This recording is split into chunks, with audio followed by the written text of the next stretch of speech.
Hello dear students, XP classes में मैं अर्पित खरे आप सभी का स्वागत करता हूं। आज हम क्लास 12th के फिजिक्स के चैप्टर नंबर 8 जिसका नाम वैद्युत चुंबकीय तरंगे हैं उसको डिस्कस करेंगे। यह जो आपका है वन शॉट वीडियो होने वाला है और यह परीक्षा में आपका 4 नंबर का आता है, लगभग 4 से 5 नंबर का आ जाता है, कभी कभी 3 नंबर का भी आ जाता है। ठीक है, तो ये जो आपका चैप्टर है बहुत ही ईजी और बहुत ही छोटू सा चैप्टर है।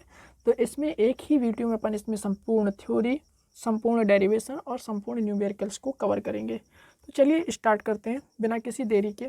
तो सबसे पहले स्टार्ट करते हैं, ये जो आपका चैप्टर स्टार्ट हुआ है वैद्युत चुंबकीय तरंगे, तो हम इसे कहाँ से स्टार्ट करें। तो यहाँ से अब हर चीज़ का देखो स्टार्ट करने का एक क्रम होता है। सबसे पहले हम इसे स्टार्ट कर रहे हैं विस्थापन धारा से। ठीक है, तो सबसे पहली बात आती है विस्थापन धारा या डिस्प्लेसमेंट करंट। विस्थापन धारा, ठीक। सुनिएगा, एक वैज्ञानिक थे जिनका नाम था मैक्सवेल। क्या नाम था वैज्ञानिक का? मैक्सवेल। इन्होंने क्या किया कि सबसे पहले एक इस तरह से संधारित्र लिया इन्होंने, ठीक है, और उस संधारित्र को ऐसे पकड़ के बैटरी लगा के जोड़ दिया ऐसे करके।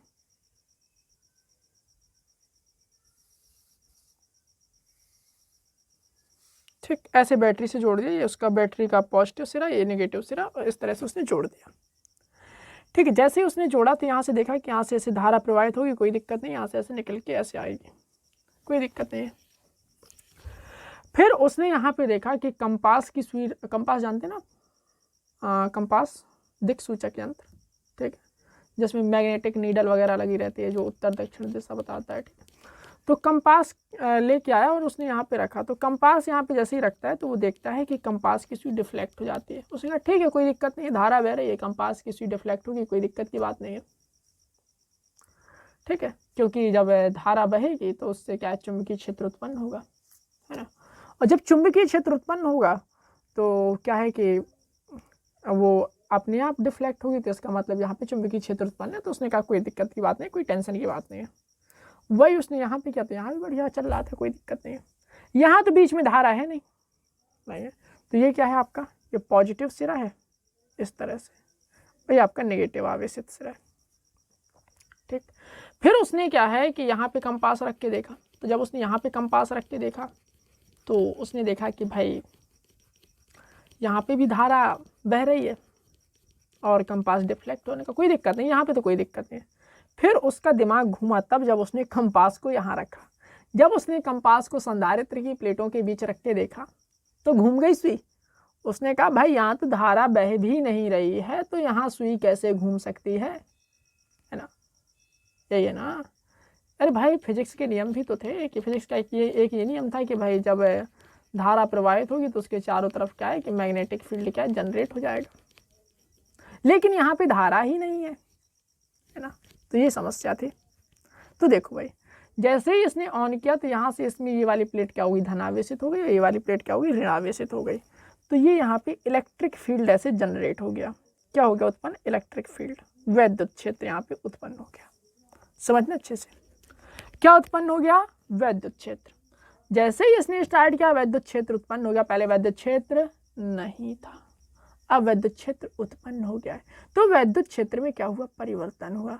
तो इन्होंने देखा कि भाई इसमें जैसे ही वैद्युत क्षेत्र में परिवर्तन हो रहा है तो यहाँ पर चुंबकीय क्षेत्र उत्पन्न हो रहा है।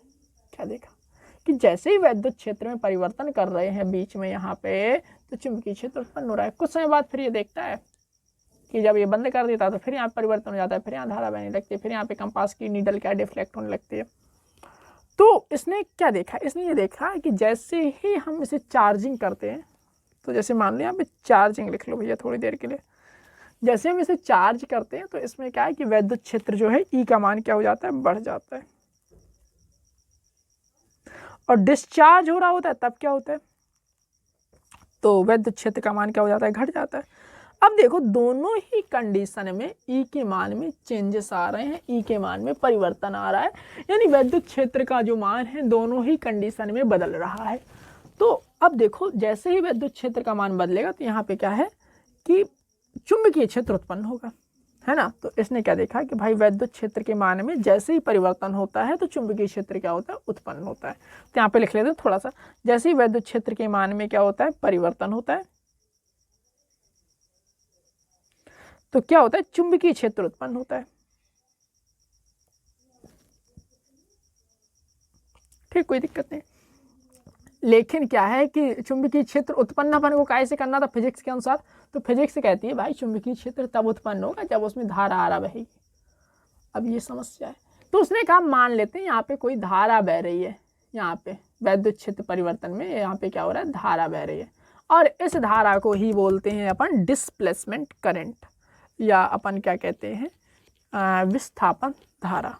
ठीक है, क्योंकि करंट ही मैग्नेटिक फील्ड क्या कर सकता है, बना सकता है, ये अपना फिजिक्स का लॉ कहता है। ठीक है, तो आया समझे क्या कि संधारित्र लिया उन्होंने, बैटरी से ऐसे जोड़ा उसने, खटाखट खटाखट, यहाँ से उसने बैटरी को जैसे ऑन किया, करंट ऐसे आएगी, करंट आई, उसने यहाँ पे देखा भाई कि चलो ठीक है मैग्नेटिक फील्ड आ रहा है, कोई दिक्कत नहीं है, दिक्कत यहाँ पे भी नहीं है, यहाँ पे भी दिक्कत नहीं जब, लेकिन उसका दिमाग तब खिसका जब उसकी यहाँ पे मैग्नेटिक फील्ड आ गया। उसने कहा मैग्नेटिक फील्ड यहाँ कैसे आ सकता है, बीच में तो करंट बह ही नहीं रही है, बह रही थी क्या, खाली था, तो बीच में करंट बह नहीं रही, तो मैग्नेटिक फील्ड आया कैसे, तो पता चला भाई साहब कि मैग्नेटिक फील्ड आ रहा है कब, जब अपन वैद्युत क्षेत्र के मान में परिवर्तन करते हैं। तो जब हम वैद्युत क्षेत्र के मान में वेरिएशन लाते हैं तो यहाँ पर मैग्नेटिक फील्ड उत्पन्न होता है। अब अपना नियम ये फिजिक्स का ये कहता है कि भाई इसमें जो मैग्नेटिक फील्ड में जो परिवर्तन, जो आपका वैद्युत क्षेत्र में परिवर्तन है, उससे क्या मैग्नेटिक फील्ड उत्पन्न नहीं होता, उससे कैसे होता उत्पन्न, वो फिजिक्स कहती है अपनी कि भाई उत्पन्न होता है आपका धारा के कारण। तो मान लेते हैं कि यहाँ पर कोई धारा बह रही थी, कौन सी, अपन ने बोला भाई यहाँ पे विस्थापन धारा थी, डिस्प्लेसमेंट करंट, इस प्रकार के करंट को बोलते हैं डिस्प्लेसमेंट करंट।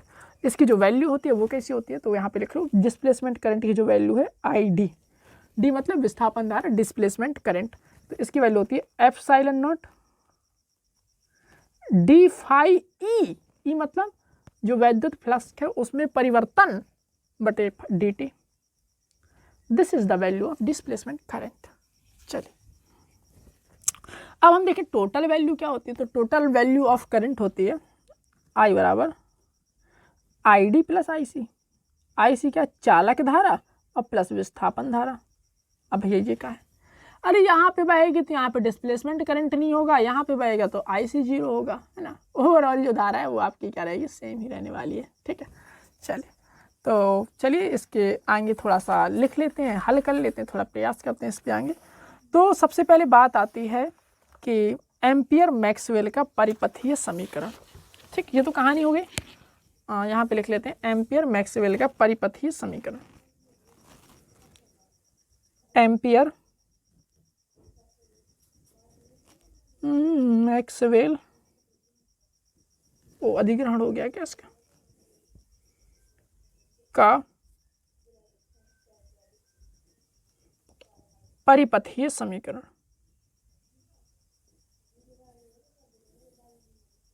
सुनो,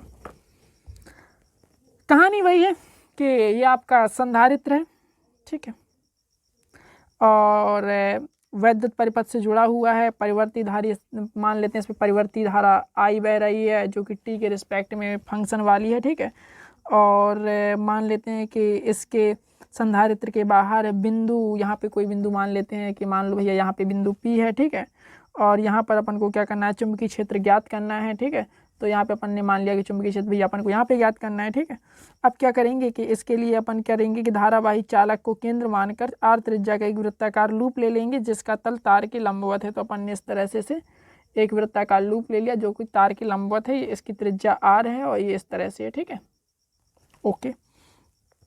तो एम्पियर का परिपथीय नियम क्या कहता है आपका, तो एम्पियर का परिपथीय नियम कहता है कि ये जो आपका चुंबकीय क्षेत्र का रेखीय समाकलन जो होता है आपका म्यू नॉट इंटू आई के बराबर होता है, और ये आई क्या है, समाकलन फंक्शन ऑफ टी, कोई दिक्कत नहीं है। इसकी वैल्यू रखो आप बी डी एल कॉस 0। ठीक, अगर हम इसे यहाँ पे देखें तो बी को आप बाहर ले लीजिए, डी एल बराबर म्यू नॉट आई हो जाएगा टी। डी एल को अगर हम देखें तो ये क्या होता है, बी 2 पाई आर हो जाएगा म्यू नॉट इंटू आई, और ये टी का फंक्शन है इसलिए ऐसा लिखा हुआ है। ठीक है ना। अब एम्पियर का परिपथी नियम से यहाँ पे लिख लेते हैं। तो यहाँ पे लिखो एम्पियर की परिपथी नियम से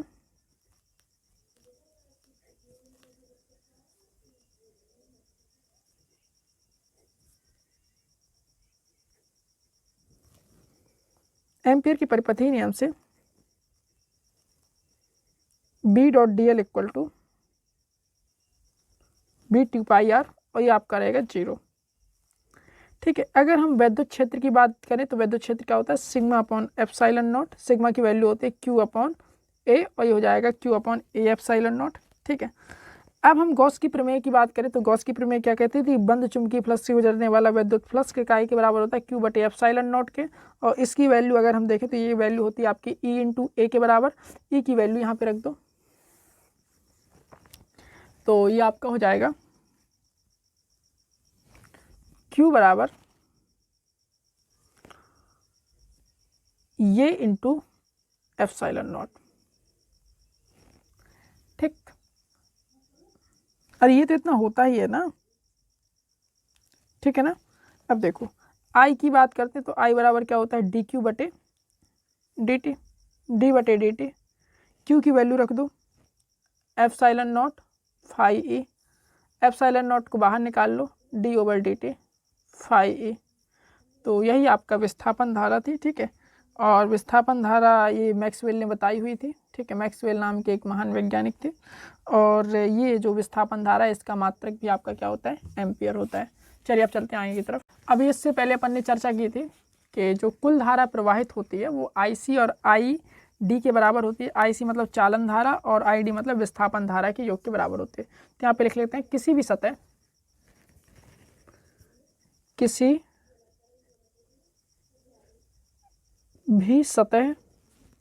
जिसकी परिमिति बंद लूप है, जिसकी परिमिति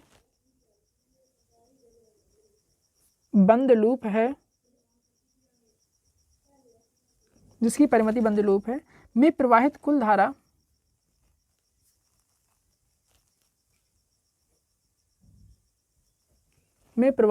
धारा विस्थापन धारा ID तथा चालन धारा IC के योग के बराबर होती है। यानी I जो है आपका IC और ID के सम के बराबर होता है। ठीक है। अगर हम व्यापक रूप में देखें एम्पियर का परिपथी समीकरण तो B डॉट डी एल जो आपका आ जाएगा mu naught IC plus ID। अगर इसे देखें तो म्यू नॉट IC हो जाएगा म्यू नॉट ID। ठीक है ना, कोई दिक्कत। म्यू नॉट को म्यू नॉट रखो, IC को IC रखो, म्यू नॉट को म्यू नॉट रखो, ID को रखो epsilon naught D phi E बटे डी टी। तो आया आपका B डॉट डी एल की वैल्यू। चलिए आगे चलते हैं। मैक्सवेल ने क्या है कि विद्युत तथा चुंबकत्व के नियमों को क्या किया था कि गणितीय रूप दिया हुआ था। ठीक है। और इन समीकरणों को ही हम मैक्सवेल के इक्वेशंस कहते हैं। और इन्हीं के आधार पर मैक्सवेल ने विद्युत चुंबकीय तरंगों की पहले से ही भविष्यवाणी कर दी। बात इसकी किसी ने मानी नहीं, बात के एक्सपेरिमेंट के आधार पर प्रूफ हुआ। तो मैक्सवेल के जाने के बाद ठीक है, तो फिर बाद में इसके कुछ जो पॉइंट्स थे इसके वो फिर माने गए। ठीक है। चलिए स्टार्ट करते हैं। मैक्सवेल का प्रकाश के संबंध में विद्युत चुंबकीय तरंग का सिद्धांत। ठीक है। तो सबसे पहली बात आती है इन्होंने किन किन सिद्धांतों को लपेटे में लिया अपने। तो पहला सिद्धांत आता है विद्युत का गॉस का नियम। विद्युत का गॉस का नियम।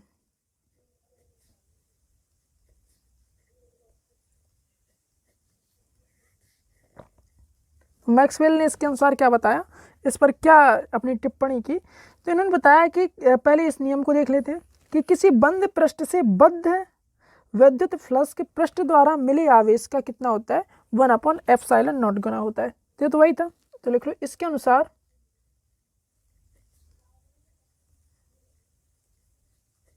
इसके अनुसार किसी बंद पृष्ठ से बद्ध विद्युत फ्लक्स किसी बंद पृष्ठ से बद्ध विद्युत फ्लक्स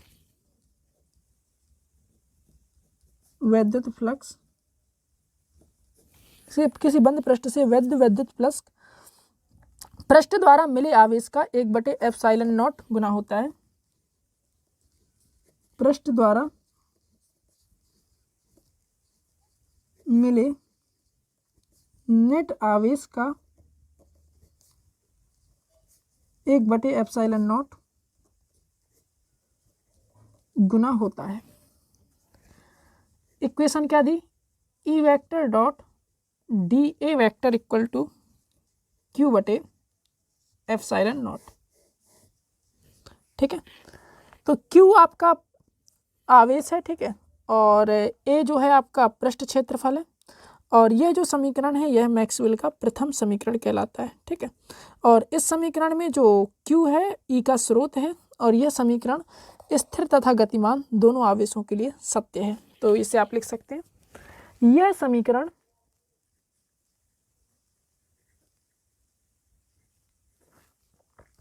मैक्सवेल की प्रथम समीकरण कहलाती है।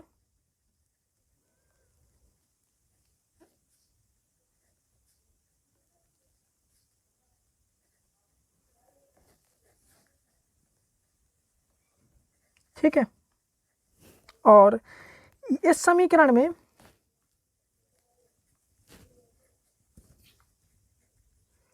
Q जो है आपका E का स्रोत है,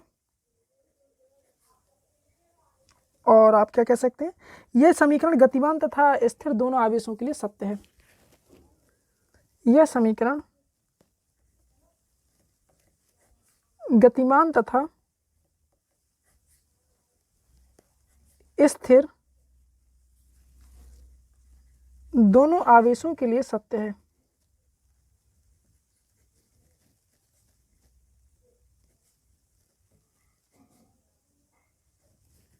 ठीक है, ये जो समीकरण है गतिमान के लिए भी सही है और स्थिर के लिए भी सही है। ठीक है, चलिए दूसरे में इन्होंने लपेटे में लिया चुंबकत्व का, तो यहाँ पे लिखो दूसरा विद्युत का हो गया। अब लिखिए चुंबकत्व का गॉस का नियम। चुंबकत्व का गॉस का नियम।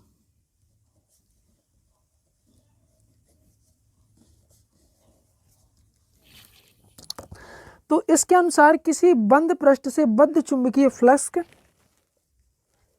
इसके अनुसार किसी बंद पृष्ठ से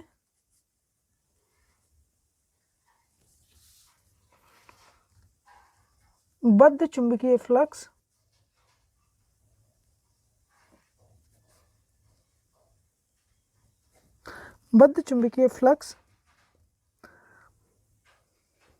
सदैव 0 होता है। सदैव क्या होता है? 0 होता है। ये इसकी दूसरी इक्वेशन है। क्या कहेंगे कि B vector dot D A vector always 0।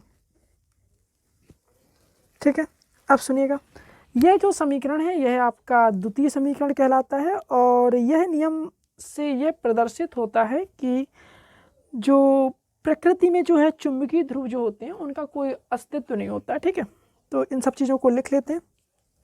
देखो, यह मैक्सवेल का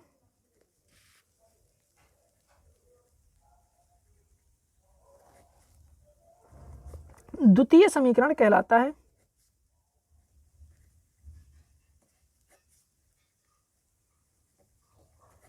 ठीक है ना, और इससे यह स्पष्ट होता है कि प्रकृति में स्वतंत्र चुंबकीय ध्रुव का कोई अस्तित्व नहीं है। इससे यह स्पष्ट होता है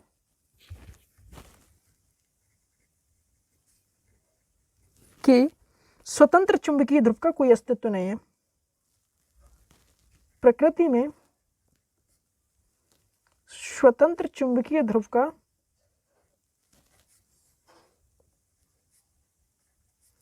कोई अस्तित्व नहीं है।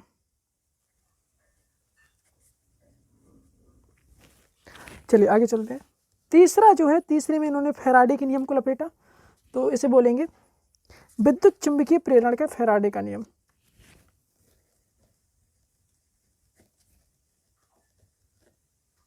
विद्युत चुंबकीय प्रेरण का फैराडे का नियम।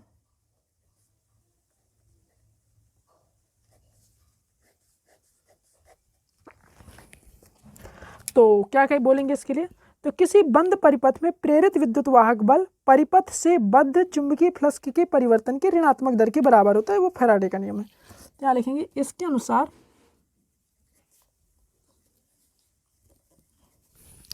किसी बंद परिपथ में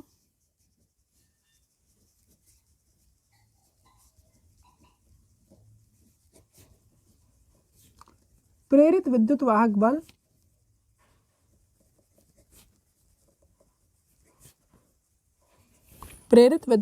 बल परिपथ से बद्ध चुंबकीय फ्लक्स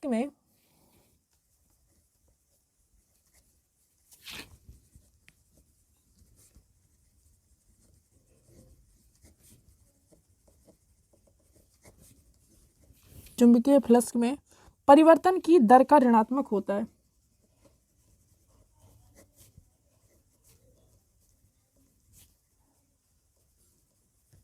ठीक है ना? चलिए वैल्यू लिख लो।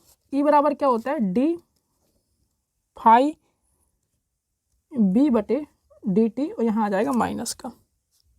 अब सुनिएगा, यदि पृष्ठ की सीमा रेखा की जो लंबाई है, अगर हम उसे dl की स्थिति में, पूरा लिख लेते हैं पहले उसके बाद एक्सप्लेन करते हैं। पृष्ठ की सीमा रेखा की लंबाई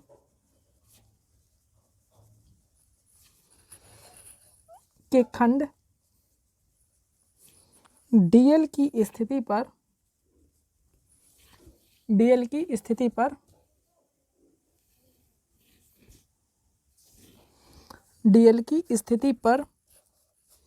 विद्युत क्षेत्र E हो,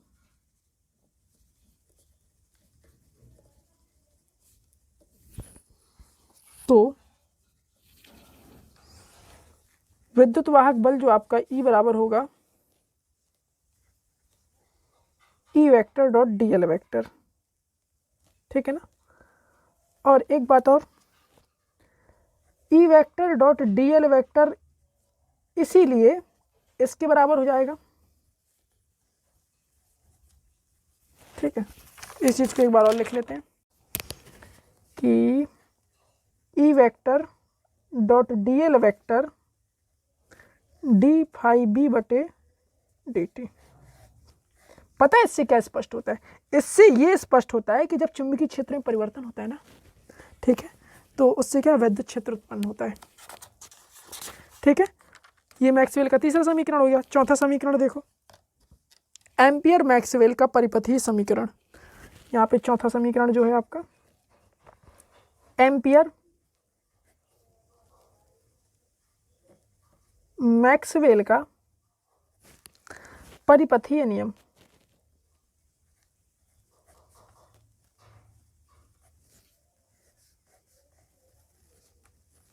एम्पियर मैक्सवेल का परिपथीय नियम। तो सुनेगा, इसके अनुसार किसी बंद परिपथ की सीमा की अनुदेश, इसके अनुसार किसी बंद परिपथ की सीमा के अनुदेश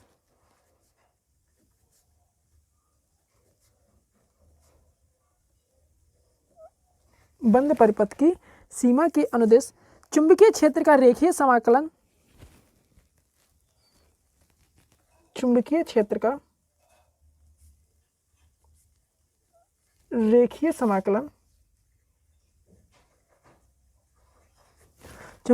का रेखीय समाकलन चालन धारा तथा विस्थापन धारा के योग का, चालन धारा तथा विस्थापन धारा के योग का म्यू नॉट गुना होता है।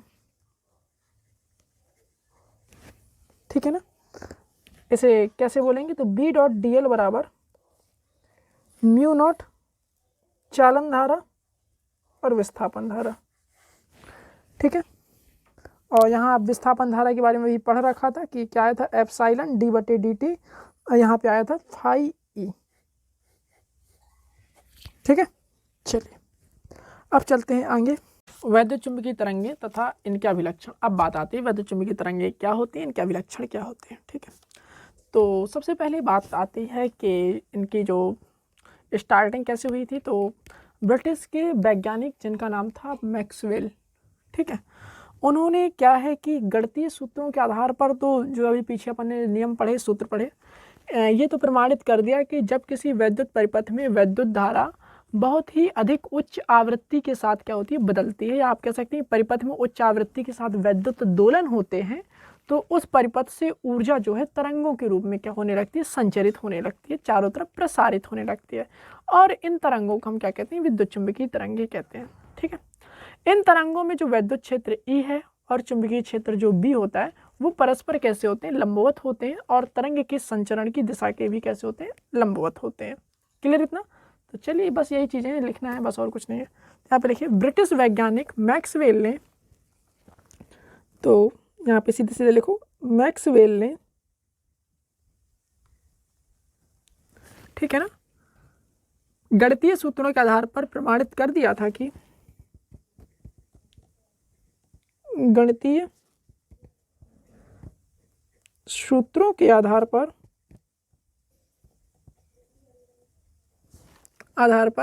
यह प्रमाणित कर दिया था कि यह प्रमाणित कर दिया था कि जब किसी वैद्युत परिपथ में जब किसी वैद्युत परिपथ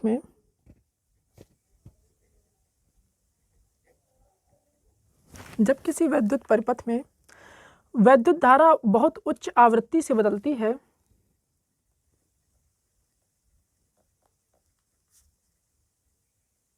बहुत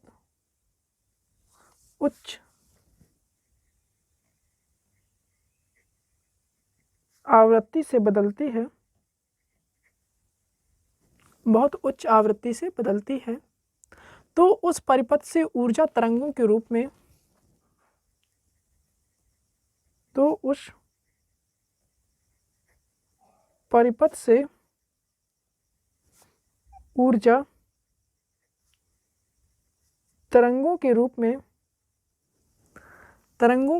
में क्या होने लगती है, संचरित होने लगती है। ठीक है, उच्च आवृत्ति से बदलती है तो उस परिपथ से जो ऊर्जा है तरंगों के रूप में संचरित होने लगती है, तरंगों के रूप में चारों ओर प्रसारित होने लगती है, प्रसारित होने लगती है या संचरित होने लगती है। ठीक है, इन तरंगों को हम विद्युत चुंबकीय तरंगे कहते हैं। इन तरंगों को वैद्युत चुंबकीय तरंगे कहते हैं। वैद्युत चुंबकीय तरंगे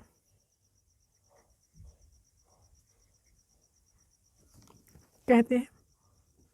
इन तरंगों में वैद्युत क्षेत्र ई तथा चुंबकीय क्षेत्र बी, इन तरंगों में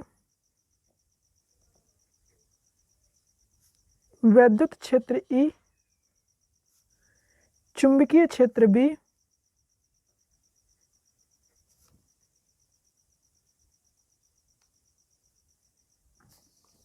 भी परस्पर लंबवत तथा तरंग संचरण की दिशा के लंबवत होते हैं। परस्पर लंबवत तथा तरंग संचरण की दिशा के लंबवत होते हैं।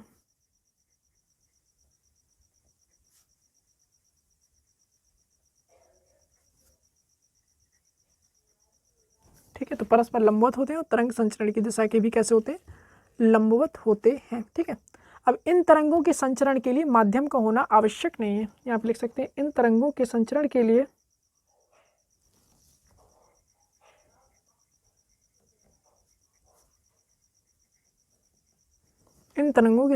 लिए माध्यम का होना आवश्यक नहीं है।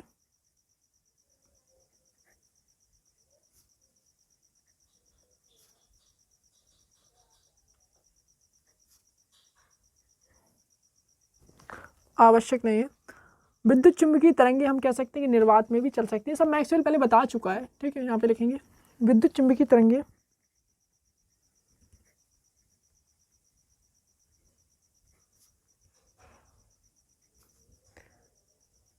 निर्वात में भी चल सकती हैं।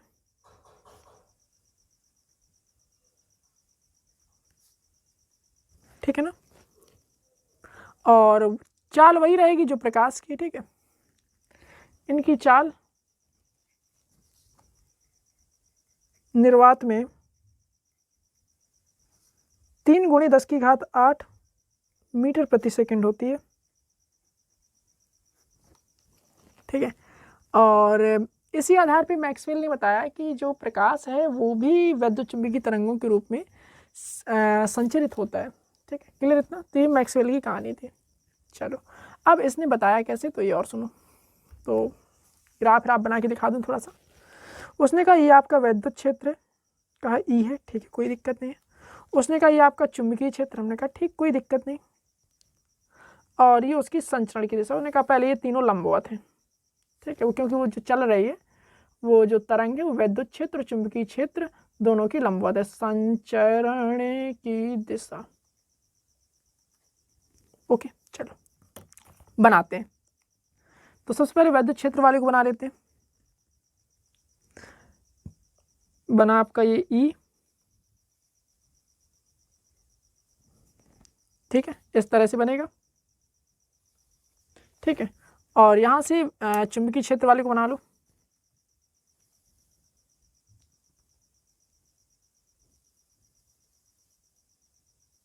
ठीक है। चलो अब एरो लगा लो भैया अच्छे से। ये ऐसे आएगा, है ना, ये ऐसे, ये ऐसे, ये ऐसे, ये ऐसे, ये ऐसे, ये ऐसे, ये ऐसे, ये ऐसे, ये ऐसे, ठीक है।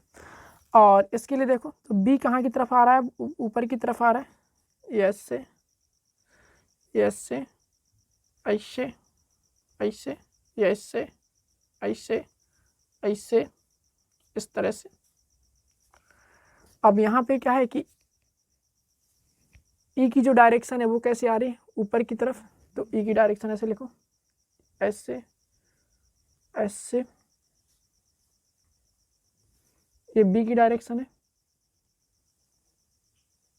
ठीक, इस तरह से चल रहा है। तो ये बी, ई और संचरण की दिशा के मध्य ग्राफ बनाया गया है, ठीक है। चलो अब चलते हैं आगे की तरफ। मुक्त आकाश में ई वेक्टर तथा बी वेक्टर के परिमाणों के बीच संबंध, ठीक है।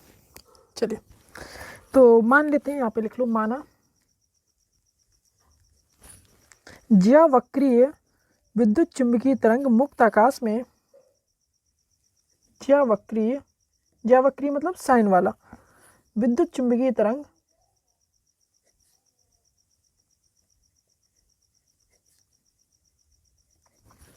मुक्त आकाश में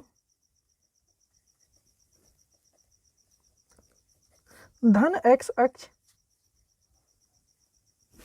के अनुदिश गतिमान है,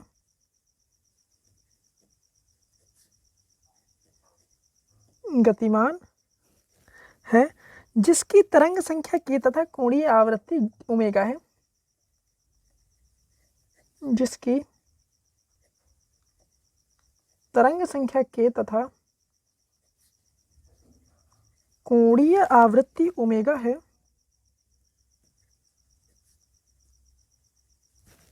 ठीक है ना। तब ई वेक्टर व बी वेक्टर के क्रमशः y तथा z अक्ष के अनुदिश परिमाण होंगे, y तथा z अक्ष के अनुदिश परिमाण E बराबर होगा आपका E naught sine omega T minus K X, और B बराबर होगा B naught sine omega T minus K X, ठीक है। ई नॉट क्या है, ये आपका विद्युत क्षेत्र का आयाम है, और बी नॉट क्या है, ये आपका चुंबकीय क्षेत्र का आयाम है, क्लियर इतना। तो ये विद्युत क्षेत्र का आयाम है और ये चुंबकीय क्षेत्र का आयाम है। चलिए के बराबर क्या होता है, तो ये अपन जानते हैं 2 पाई अपॉन लैम्डा होता है, और ओमेगा बराबर क्या होता है 2 पाई एन होता है।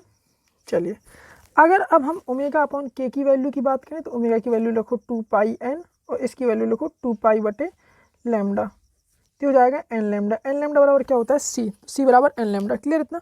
अब सुनो, सी विद्युत चुंबकीय तरंग की चाल है, तो यहाँ पे लिख लो समीकरण 1 ये है, समीकरण 2 है। यहाँ पे लिखो सी बराबर एन लैम्डा और सी क्या है, विद्युत चुंबकीय तरंगों की चाल, विद्युत चुंबकीय तरंगों की चाल है। ओके चलिए अब देखो समीकरण 1 और समीकरण 2 को देख लेते हैं। तो समीकरण 1 का डिफरेंशिएशन कर दो विद रिस्पेक्ट टू एक्स, तो D E over del X, इसका आप जब डिफरेंशिएशन करेंगे तो क्या आएगा, del over del X E naught sine omega T minus K X. देखो अवकलन कैसे करना है ये देखिएगा आप, ई नॉट आपका कांस्टेंट है तो उससे कुछ नहीं बोलेंगे। साइन एक्स का क्या होता है अवकलन, तो कॉस एक्स होता है, तो cos omega T minus K X. लेकिन ये एक्स नहीं है, omega T minus K X है, तो इसका फिर से होगा विद रिस्पेक्ट टू एक्स, तो del over del X omega T minus K X. ठीक है, तो आएगा आपका E naught cos omega T minus K X.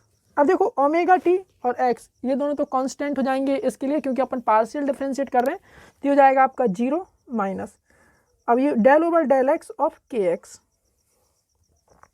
E naught का E naught cos omega T minus K X, और ये जो है आपका ये हो जाएगा माइनस के ले लो बाहर, तो del over del X of X. X का एक्स की रिस्पेक्ट में पार्शियल डिफरेंशिएशन क्या होता है, 1 होता है, तो ये माइनस के बाहर निकाल लो, तो ई नॉट के है ना, और ये हो जाएगा cos omega T minus K X, तो यह है आपका del E over del X. तो ये आपका समीकरण नंबर 3 मान लो। ठीक, इसी प्रकार से समीकरण 2 का अगर हम टाइम के रिस्पेक्ट में डिफरेंशिएशन करते हैं पार्शियली, तो यहाँ पे लिखो समीकरण 2 का टी के रिस्पेक्ट में पार्शियली डिफरेंशिएशन करने पर।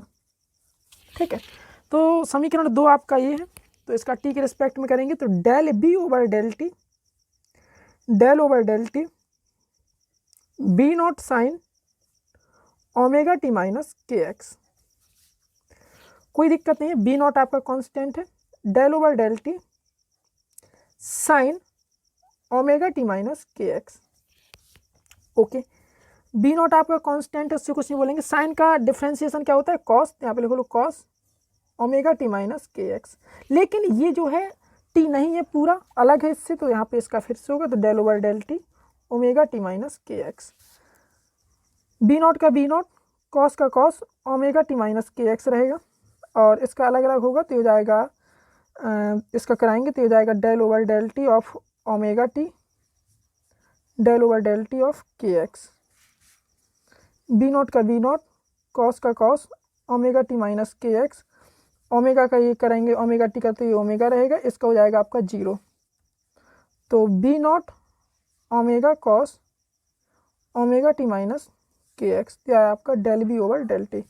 यह है समीकरण 4। ठीक है, समीकरण 4 ये है, समीकरण तीसरा ये है। और हम जानते हैं कि मैक्सवेल का जो इक्वेशन था वो क्या कहलाता था, तो इसे अपन दोनों को बराबर कर दो। अगला पेज ये है। अब यहाँ पे देखो from del E over del X equal to minus del B over del T से, तो del E over del X आपका कहाँ है, ये है, तो यहाँ पे लिखो minus E naught K cos omega T minus K X, और ये कितना है आपका B naught omega cos omega T minus K X. तो omega T minus K X से omega T minus K x cancel, minus से minus cancel, तो ई naught के बराबर बी नॉट ओमेगा। ठीक, अब देखो, तो इसे आप लिख सकते हैं ई नॉट बटे बी नॉट बराबर ओमेगा बटे के। ओमेगा बटे के की वैल्यू क्या है आपकी, यहाँ से आप देखिएगा ओमेगा बटे के आया था आपका सी के बराबर, तो यहाँ लिखो सी के बराबर। तो यहाँ से अपना सी बराबर आया ई नॉट बटे बी नॉट, ये आया आपका सी की वैल्यू ई नॉट बटे बी नॉट। ठीक है, अब देखो ई और बी समान कला में है, तो यहाँ लिख लो चूंकि ई व बी समान कला में है तो सी बराबर हो जाएगा ई बटे बी। अब हम क्या कह सकते हैं कि वैद्युत तथा चुंबकीय क्षेत्र का जो अनुपात होता है, ठीक है ना, वो मुक्त आकाश में प्रकाश के चाल के बराबर होता है। ठीक है, तो यही आपका इक्वेशन हुआ। ठीक है, मुक्त आकाश में 3 × 10⁻19 हर्ट्ज आवृत्ति की वैद्युत चुंबकीय तरंग की तरंगदैर्घ्य की ज्ञात करना है। ठीक है, तो चलिए स्टार्ट करते हैं इसे। तो दिया क्या है उसने, तो ये दी हुई है आवृत्ति, तो आवृत्ति को आप न्यू से प्रदर्शित कर लीजिए, 3 × 10⁻19 हर्ट्ज। हमको निकालना है लैम्डा। एक सूत्र जो अपन कक्षा 9 से पढ़ते आ रहे हैं, आवृत्ति लैम्डा और प्रकाश की चाल में, तो वो होती है भैया, सूत्र देखिएगा, C बराबर होता है न्यू लैम्डा। तो C की वैल्यू क्या है, प्रकाश की चाल के बराबर, यानी 3 × 10⁸। न्यू कितना है, 3 × 10⁻19, और लैम्डा कितना है, लैम्डा निकालना है, तो लैम्डा बराबर हो जाएगा 3 × 10⁸ जो है ऊपर, और नीचे रहेगा 3 × 10⁻19। 3 से 3 कैंसिल, हो जाएगा 10⁸ × 10⁻−19।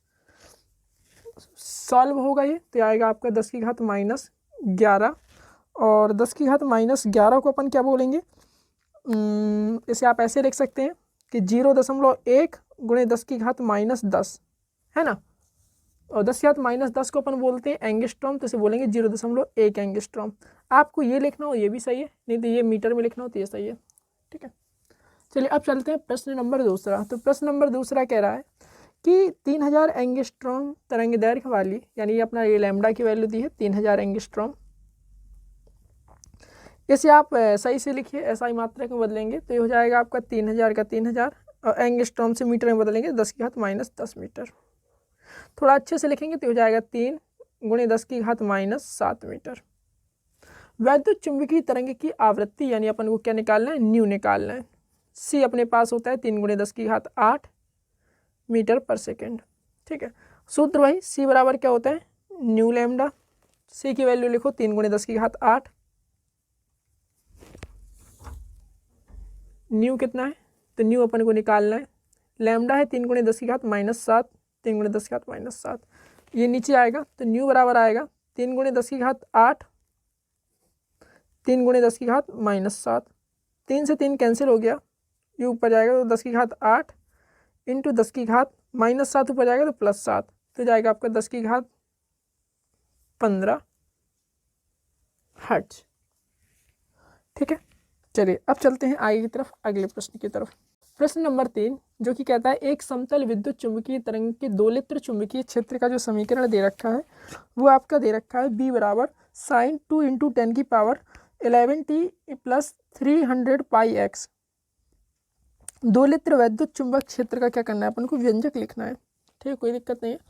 तो ये अपना सूत्र जो दिया है B बराबर B नॉट वाला करके दिया है, B बराबर दिया है 8 × 10⁻6 साइन 2 × 10⁻11 t 300πx, ये अपना दिया हुआ है B। तो B नॉट कितना है, तो ये आगे वाला B नॉट होता है, तो B नॉट बराबर दिया है आपका 8 × 10⁻6। प्रकाश की चाल कितनी होती है, तो 3 × 10⁸ मीटर प्रति सेकेंड। ठीक है, क्लियर इतना। और B का मात्रक तो टेस्ला होता है, दुनिया जानती है। अब अपन को E नॉट और निकालना है, सो काम बन जाएगा। तो कल अपन ने सूत्र पढ़ा था C बराबर पढ़ा था अपन ने E नॉट बटे B नॉट। C लिखो 3 × 10⁸। E नॉट कितना है, तो E नॉट अपन को निकालना है। B नॉट कितना है, 8 × 10⁻6, क्रॉस मल्टीप्लाई कराइए, 8 3 कितना हो जाएगा 24, 10⁸ और 10⁸ E नॉट। 8 और 6 कितना होता है आपका 14, है ना। लेकिन ये आपका 8 × 10⁻6 सॉरी यहाँ पे माइनस का है क्वेश्चन, यहाँ माइनस है तो यहाँ माइनस कर लीजिए, ये माइनस तो हो जाएगा आपका 24 × 10⁻²। और इसका मात्रक अपन जानते हैं वोल्ट प्रति मीटर होता है। इक्वेशन क्या आ जाएगी, E बराबर E0 साइन, ये सेम रहेगा 2 × 10⁻11 t प्लस 300 पाई एक्स। E0 की वैल्यू रखो 24 × 10⁻² साइन 2 × 10⁻11 t 300 पाई एक्स। ये आ गया समीकरण। ठीक, चलिए आगे चलते हैं। एक परिगामी वैद्युत चुंबकीय तरंग में चुंबकीय क्षेत्र का शिखर मान, यानी ये आपका B0 दे रखा है, 2 × 10⁻⁻8 टेस्ला है। वैद्युत क्षेत्र का शिखर मान E0 अपन को क्या करना है, निकालना है। तो कोई कठिन कार्य नहीं है। E0 बराबर क्या होता है आपका CV0, या यहाँ आप इस सूत्र से लगा सकते हैं E0 बराबर CV0। ठीक है, तो C की वैल्यू कितनी होती है 3 × 10⁸, क्योंकि तो प्रकाश की चाल है ना, वही वैद्युत चुंबकीय तरंगों की चाल प्रकाश की चाल से ही तो चलती है। B0 की वैल्यू क्या है 2 × 10⁻⁻8, 3 दूनी क्या हो गया 6 × 10⁸ -8 है ना। तो इसे आप हल करके देखेंगे तो ये आएगा आपका 6। और वैद्युत क्षेत्र की तीव्रता, जो ये वैद्युत क्षेत्र इसका मात्रक होता है वोल्ट प्रति मीटर। ठीक है, चलिए आगे क्वेश्चन की तरफ चलते हैं। 25 मेगाहर्ट्ज आवृत्ति की एक समतल वैद्युत चुंबकीय तरंग निर्वात में x दिशा के अनुदिश गतिमान है। स्पेस में किसी बिंदु पर इसका जो E है 6.3 J वोल्ट प्रति मीटर है। इस बिंदु पर B वेक्टर का वैल्यू बताना है। ठीक है, जो दिया वो लिख लेते हैं। तो सबसे पहले बात आती है कि E की वैल्यू दे रखी है उसने 6.3 J, तो E वेक्टर बराबर 6.3 J कैप। मात्रक क्या है इसका, तो मात्रक वोल्ट प्रति मीटर, तो यहाँ लिख लो वोल्ट प्रति मीटर।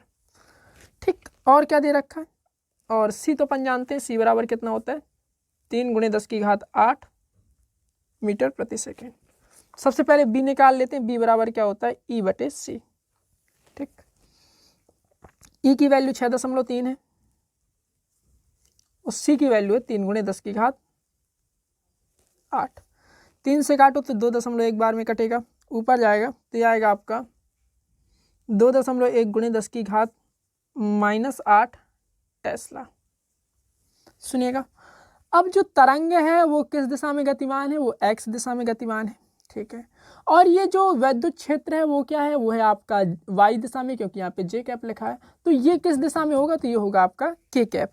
ठीक है, यहाँ पे लिख लो, चूंकि तरंग x दिशा में गतिमान है, तरंग x दिशा में गतिमान है,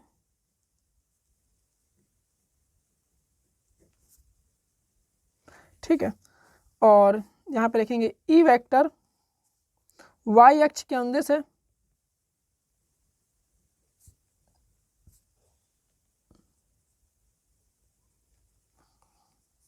अतः B वेक्टर z अक्ष के अनुदिश होगा या z दिशा के अनुदिश होगा, जो भी लिखना हो।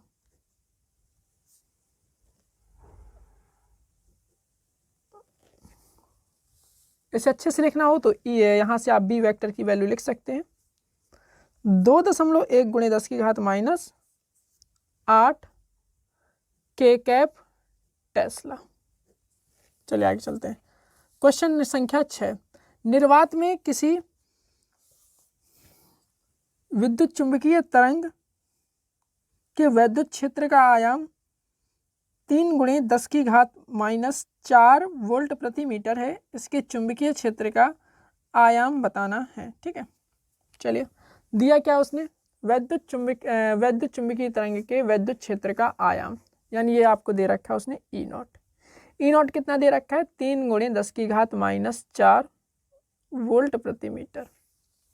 ठीक है, इसके चुंबकीय क्षेत्र का आयाम यानी अपन को क्या निकालना है, B0 अपन को निकालना है।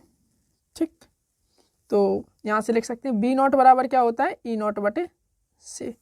ई नॉट की वैल्यू 3 गुणे 10 की घात -4 और सी की वैल्यू होती है 3 गुणे 10 की घात 8।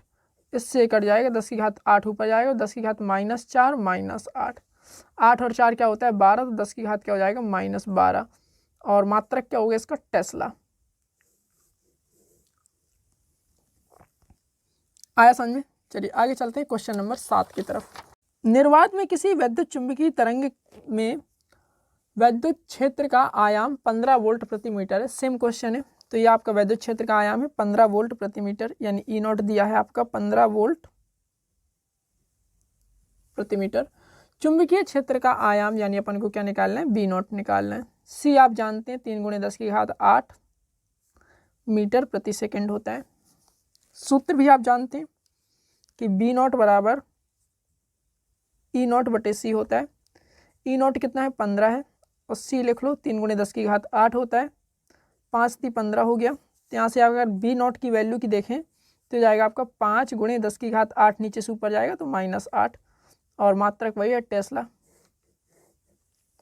चलिए आगे चलते हैं नेक्स्ट क्वेश्चन, क्वेश्चन नंबर 8। निर्वात में एक आवर्त वैद्युत चुंबकीय तरंग के चुंबकीय क्षेत्र वाले भाग का आयाम 510 नैनो टेस्ला है। ये क्या दिया है बी नॉट, यहाँ पे लिख लो बी नॉट बराबर 510 नैनो टेस्ला। नैनो टेस्ला सही से बदलेंगे तो हो जाएगा 510 का 510, नैनो को अगर टेस्ला में बदलें 10 की घात -9 टेस्ला। ठीक है, चलिए आगे क्या कह रहे हैं, तरंग के विद्युत क्षेत्र वाले भाग का आयाम क्या है। तो तरंग के विद्युत क्षेत्र वाले भाग का आयाम यानी अपन को ई नॉट निकालना है। तो ई नॉट बराबर क्या होता है, ई नॉट बराबर होता है आपका B naught into C. B naught आपका 510 गुणे 10 की घात -9 है और सी कितना होता है 3 गुणे 10 की घात 8। 3 का पहले गुणा कराइए, 0 3 एकम 3, 3 × 15 और 10 की घात ये 9 लिखा हुआ है और ये 8 लिखा हुआ है तो -1। ठीक है, इतना वोल्ट प्रति मीटर। ऐसे अगर ना लिखना हो तो इस 0 को और कैंसिल कर दो तो यहाँ खत्म हो जाएगा ये, तो 153 वोल्ट पर मीटर। ठीक है, चलिए आगे चलते हैं अगले प्रश्न की तरफ, प्रश्न नंबर 9। प्रश्न नंबर 9 आपसे कहता है एक प्रगामी वैद्युत चुंबकीय तरंग के चुंबकीय क्षेत्र का शिखर मान 1.5 गुणे 10 की घात -8 टेस्ला है। ये क्या दिया, चुंबकीय क्षेत्र का शिखर मान यानी आपको बी नॉट दिया है 1.5 गुणे 10 की घात -8 टेस्ला। वैद्युत क्षेत्र का शिखर मान बताना है, वैद्युत क्षेत्र का शिखर मान यानी आपको ई नॉट बताना है। सी आपके पास दिया ही रहता है 3 गुणे 10 की घात 8। ठीक, सूत्र क्या होता है ई नॉट बराबर, तो ई नॉट बराबर होता है वही B C naught, E naught बराबर बी नॉट सी। तो बी नॉट की वैल्यू दे रखी है आपको 1.5 गुणे 10 की घात -8 और सी की वैल्यू दे रखी 3 गुणे 10 की घात 8। इससे ये दोनों कैंसिल, तो 1.5 गुणे 3, 15 × 3 = 45, तो आएगा आपका 4.5 और इसका मात्रक न्यूटन प्रति कूलाम। अगर आपको ऐसा ना लिखना हो तो इसका मात्रक आप वोल्ट प्रति मीटर लिख सकते हैं, जो भी आपकी इच्छा हो, है ना। तो आंसर क्या है 4.5 वोल्ट प्रति मीटर या न्यूटन प्रति कूलाम, जो भी आपको लिखना हो। क्वेश्चन नंबर 10 जो कि आपसे कहता है कि एक्स दिशा में गतिमान एक वैद्युत चुंबकीय तरंग का आकाश के किसी बिंदु पर बी वेक्टर दिया हुआ है। बी वेक्टर दिया हुआ है आपको 1 गुणे 10 की घात -8 जे कैप टेस्ला। यानी ये जो आपका बी वेक्टर है वो कहाँ पे है, जे कैप में, यानी वाई अक्ष के अंदर से। ठीक है, तो इस बिंदु पर ये बी वेक्टर दिया, ई वेक्टर का मान होना चाहिए ना, इस बिंदु पर ई वेक्टर का मान ज्ञात कीजिए। तो अपन को ई वेक्टर की वैल्यू क्या करनी है, निकाल लें। ठीक है, वही कहानी है। ई वेक्टर बराबर क्या होता है, ई बराबर क्या होता है बी नॉट सी या बी सी। बी की वैल्यू आपको ये दे रखी है 1 गुणे 10 की घात -8, सी लिख लो 3 गुणे 10 की घात 8। अब आप देखेंगे तो 3 आएगा आंसर, क्योंकि ये दोनों तो कैंसिल हो गए। 3 वोल्ट प्रति मीटर, ये आया इसका परिमाण। समझना बात, क्या कह रहा है एक्स दिशा में गतिमान, यानी ये जो कण है वो कहाँ चल रहा है, एक्स दिशा में। तो जो तरंग है उसके संचरण की दिशा है एक्स दिशा। तो ठीक है, संचरण की दिशा एक्स दिशा है। ठीक है, और ये बी यानी चुंबकीय क्षेत्र की दिशा क्या है, तो चुंबकीय क्षेत्र की दिशा है आपकी जे कैप, यानी जे कैप मतलब वाई।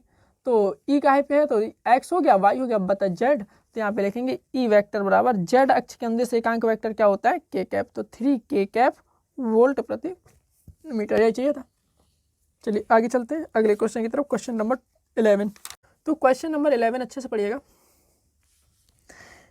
एक समतल वैद्युत चुंबकीय तरंग में वैद्युत क्षेत्र 20 वोल्ट प्रति मीटर आयाम से दोलन करता है, वैद्युत क्षेत्र का ऊर्जा घनत्व ज्ञात कीजिए। चलिए ये क्वेश्चन अपन बात ही करेंगे, पहले अपन पढ़ेंगे वैद्युत क्षेत्र का ऊर्जा घनत्व, ठीक है।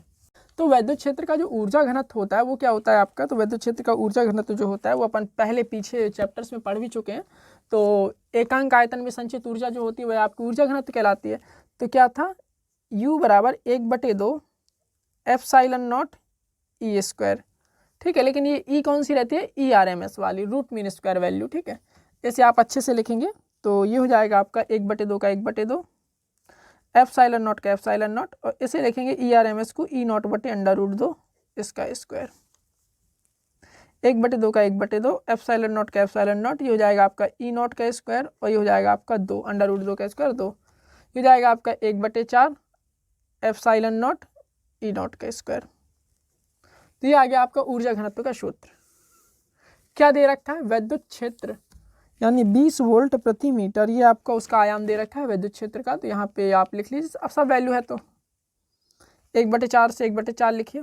एप्सिलॉन नॉट की वैल्यू 8.85 × 10⁻12, और E0 की वैल्यू कितनी है, तो E0 की वैल्यू है आपकी 20, तो 20 का स्क्वायर, तो 20 का स्क्वायर कर लो। 1/4 का 1/4 8.85 × 10⁻12, और 20 को लिखो 20 × 20, 4 से काटो 5 बार में कटेगा, 5 दूनी 10, 20 पंचे 100 आया, तो 2 घटा दो तो ये हो जाएगा 8.85 × 10⁻10, और इसका मात्रक क्या होता है, तो ऊर्जा का मात्रक होता है जूल और प्रति मीटर क्यूब, एकांक आयतन में संचित ऊर्जा। चलिए आगे चलते हैं, क्वेश्चन नंबर 12। ई बराबर 100 cos 6 × 10⁸ t + 4x वोल्ट प्रति मीटर द्वारा व्यक्त एक समतल वैद्युत चुंबकीय तरंग किस अपवर्तनांक के माध्यम में संचरण करती है, ठीक।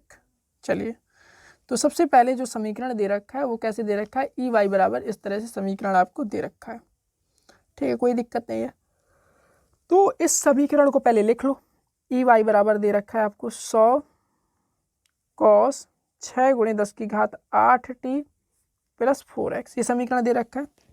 तुलना कराएंगे अपन कैसे, ई बराबर a cos ω_t + kx से तुलना कराएंगे।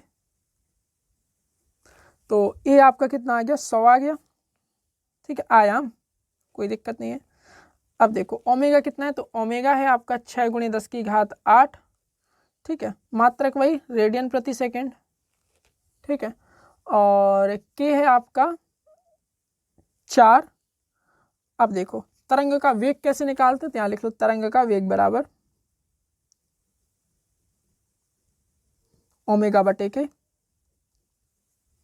ओमेगा आपका 6 × 10⁸, k है आपका 4, ठीक है ना।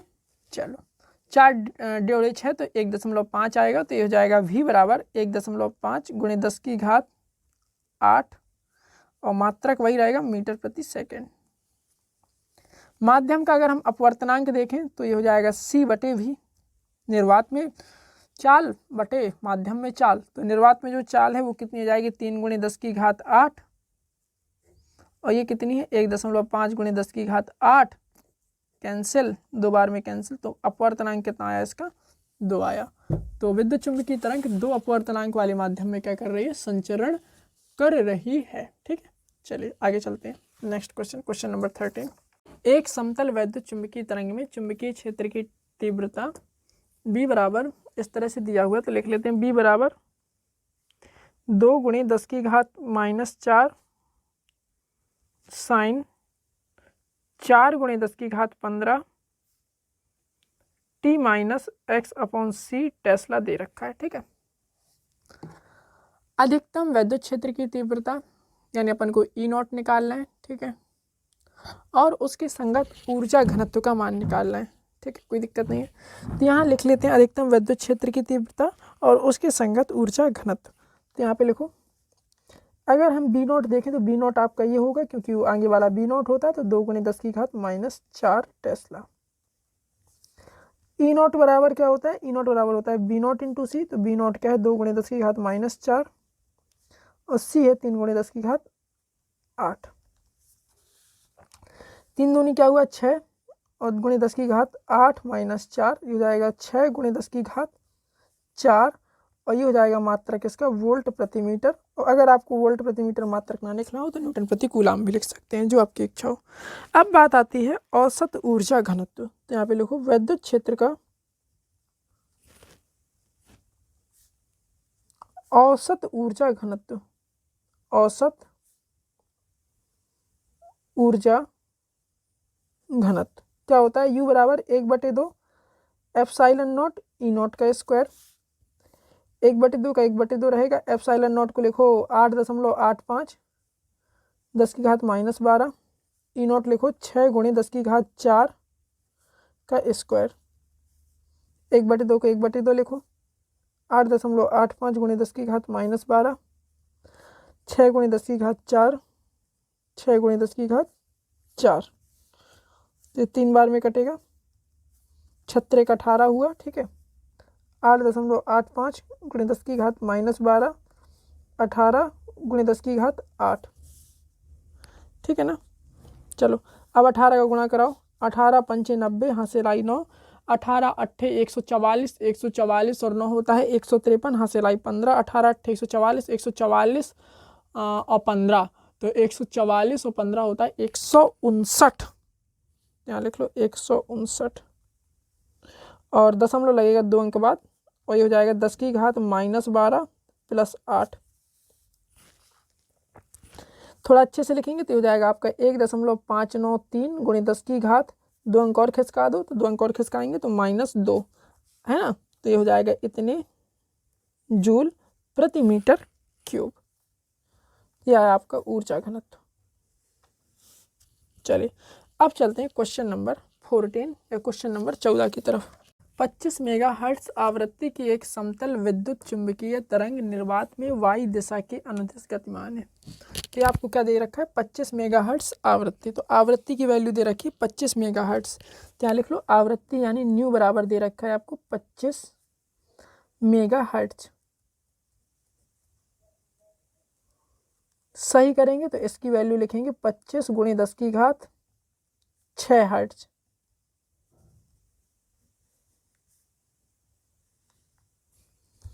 और क्या कह रहा है, निर्वात में वाई दिशा के अनुदिश गतिमान है, किसी क्षण किसी बिंदु पर वैद्युत क्षेत्र 8.4 वोल्ट प्रति मीटर एक्स दिशा में, तो वैद्युत क्षेत्र कितना है 8.4 वोल्ट प्रति मीटर काय में एक्स दिशा में, तो एक्स दिशा का मतलब आई कैप, ठीक है। थोड़ा अच्छे से लिख दो तो हो जाएगा 8.4 आई कैप वोल्ट प्रति मीटर।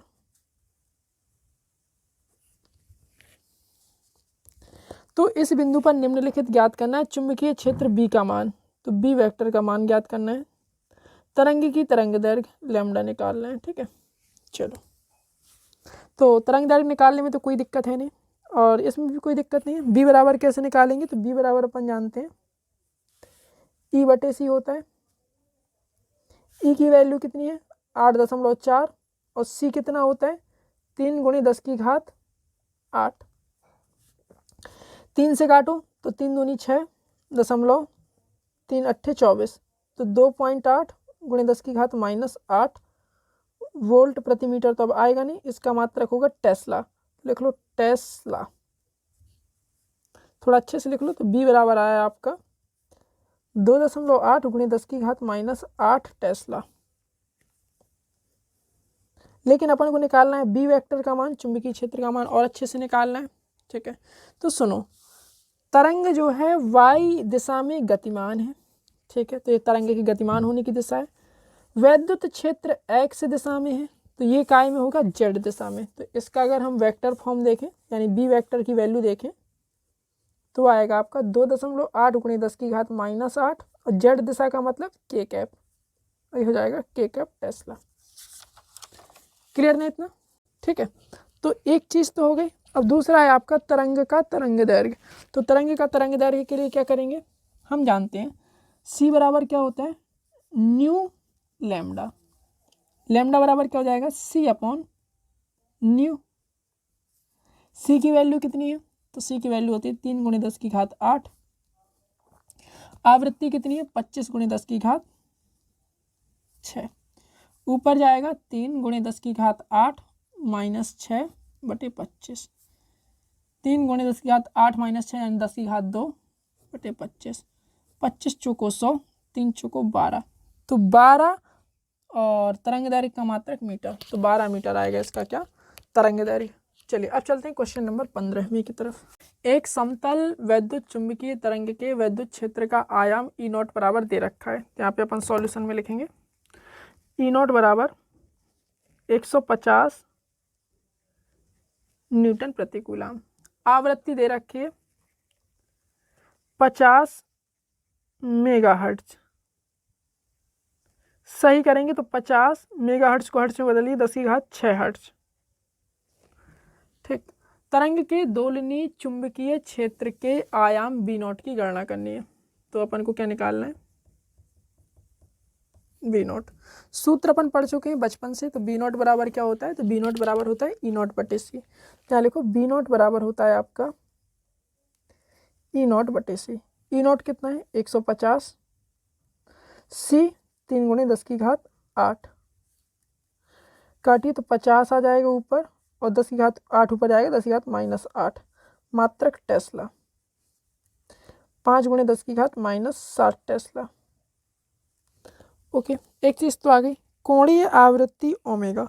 तो कोणीय आवृत्ति ओमेगा कैसे निकालते हैं, तो ओमेगा बराबर क्या होता है, 2πn या 2πf या 2πν। तो 2π की वैल्यू रखो 3.14 और न्यू कितना है, 50 × 10⁶। 50 दूनी क्या होता है, 100, तो हो जाएगा आपका 314 × 10⁶, या 3.14 × 10⁸। मात्रक क्या होता है ओमेगा का, तो रेडियन प्रति सेकंड। चलिए अगले क्वेश्चन, क्वेश्चन नंबर 16। एक समतल वैद्युत चुंबकीय तरंग में वैद्युत क्षेत्र के दोलनों की आवृत्ति 2 × 10⁻10 हर्ट्ज। ये क्या दे रखा है, दोलनों की आवृत्ति यानी न्यू दिया है 2 × 10⁻10 हर्ट्ज। आयाम 30 वोल्ट प्रति मीटर है। काय का आयाम, वैद्युत क्षेत्र का। तो वैद्युत क्षेत्र का आयाम आपको दे रखा है 30 वोल्ट प्रति मीटर।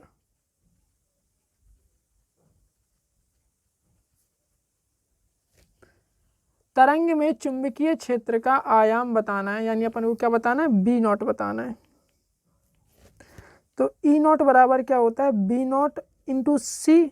तो B0 बराबर हो जाएगा E0/C। यहाँ से B0 की वैल्यू लिखो, E0 की वैल्यू लिखो 30 और C की वैल्यू लिखो 3 × 10⁸। ऊपर जाएगा तो हो जाएगा आपका 10 और नीचे से जाएगा तो हो जाएगा 10⁻⁻8।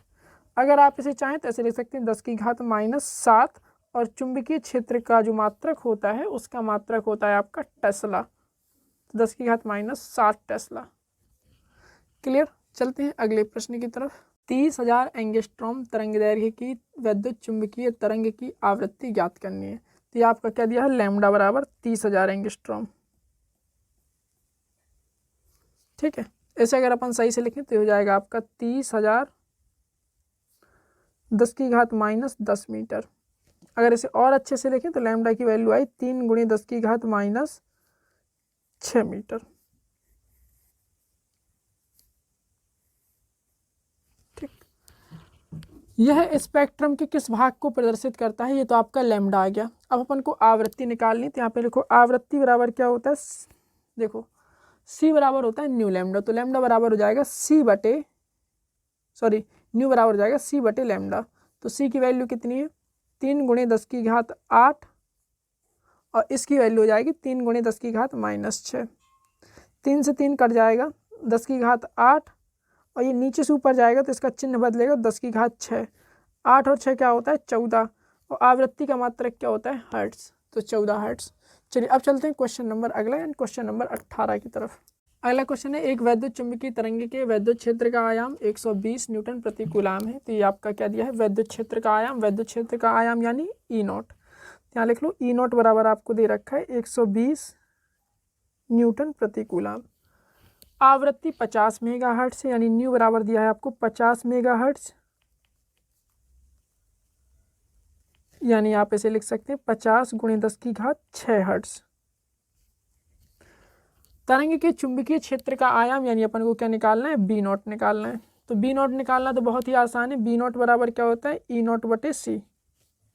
ई नॉट कितना है 120 न्यूटन प्रति कूलम, सी की वैल्यू 3 गुणे 10 की घात 8। 4 × 12 40 आया, और नीचे वाला ऊपर जाएगा तो 40 गुणे 10 की घात -8, और इसका मात्रक हो जाएगा टेस्ला। ठीक है, थोड़ा अच्छे से लिखे तो हो जाएगा आपका 4 गुणे 10 की घात -7 टेस्ला।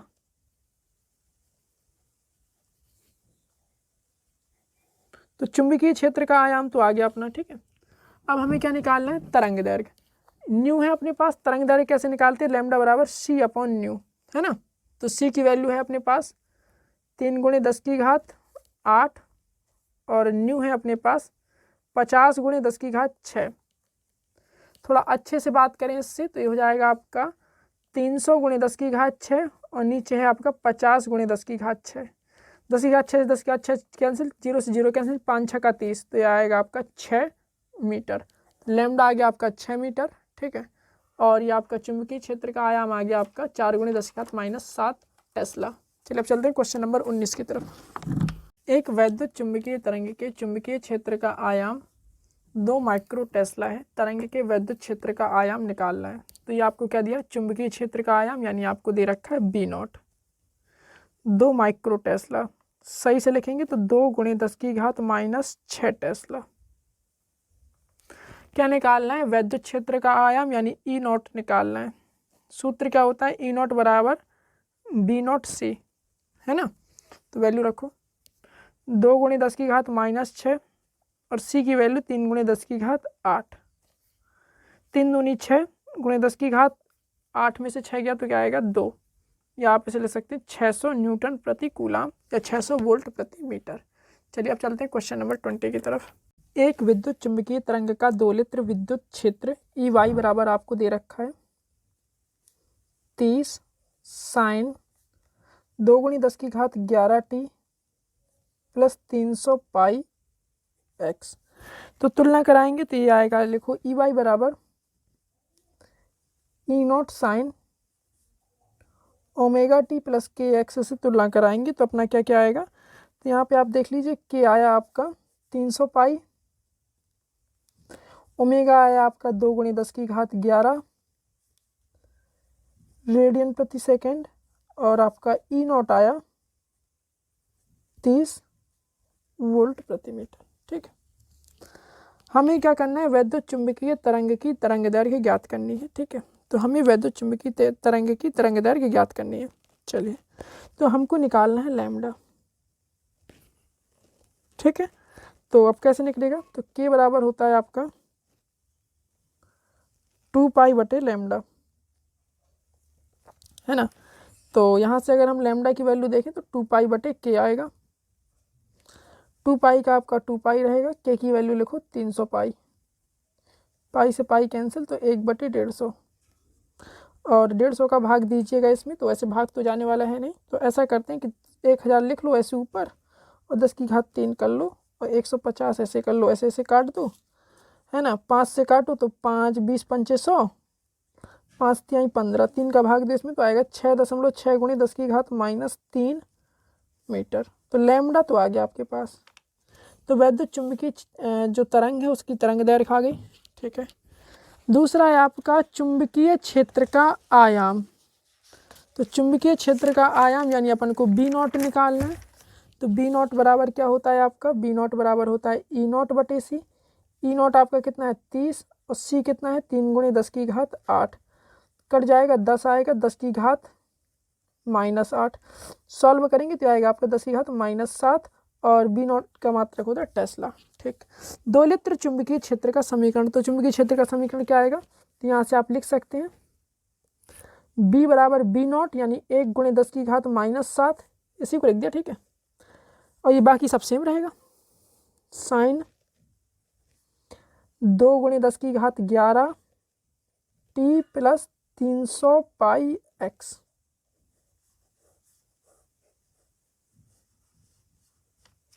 ठीक है, चलिए अब चलते हैं आगे की तरफ। Question number next, question number 21। एक समतल वैद्युत चुंबकीय तरंग में वैद्युत क्षेत्र इतने हर्ट्ज की आवृत्ति से, यानी न्यू बराबर दिया है आपका 2 × 10⁻12 हर्ट्ज, ठीक है, ज्यावक्रीय दोलन करता है। इसका आयाम दे रखा है इतने वोल्ट प्रति मीटर, तो ई नॉट की वैल्यू दी है 50 वोल्ट प्रति मीटर। औसत ऊर्जा घनत्व यानी यू की वैल्यू निकाल ली है, कोई दिक्कत नहीं। तो औसत ऊर्जा घनत्व जो होता है यहाँ पे लिख लेते हैं, औसत ऊर्जा घनत्व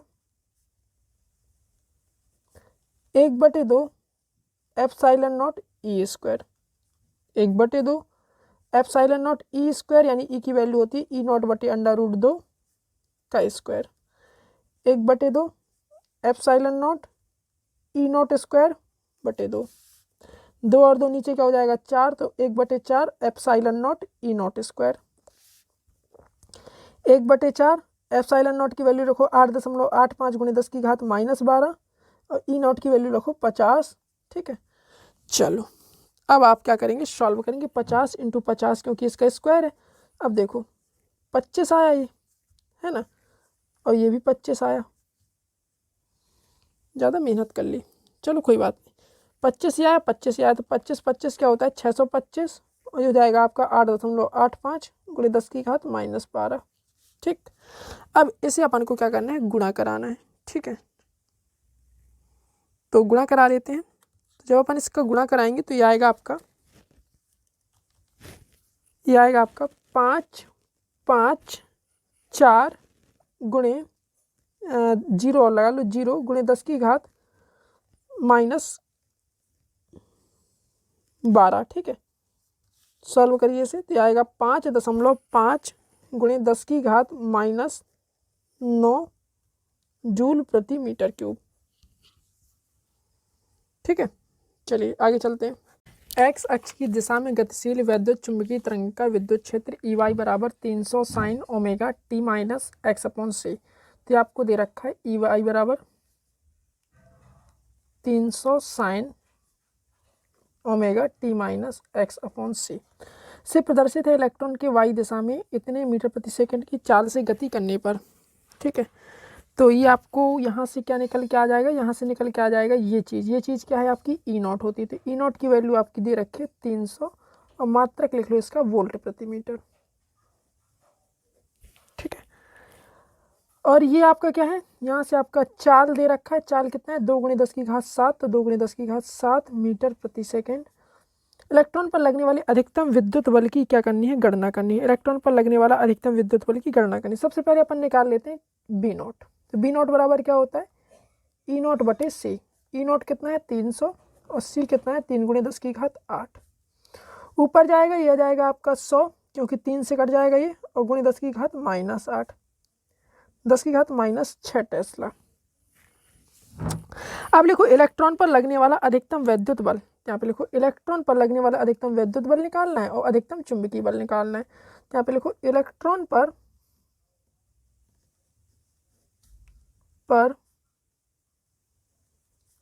लगने वाला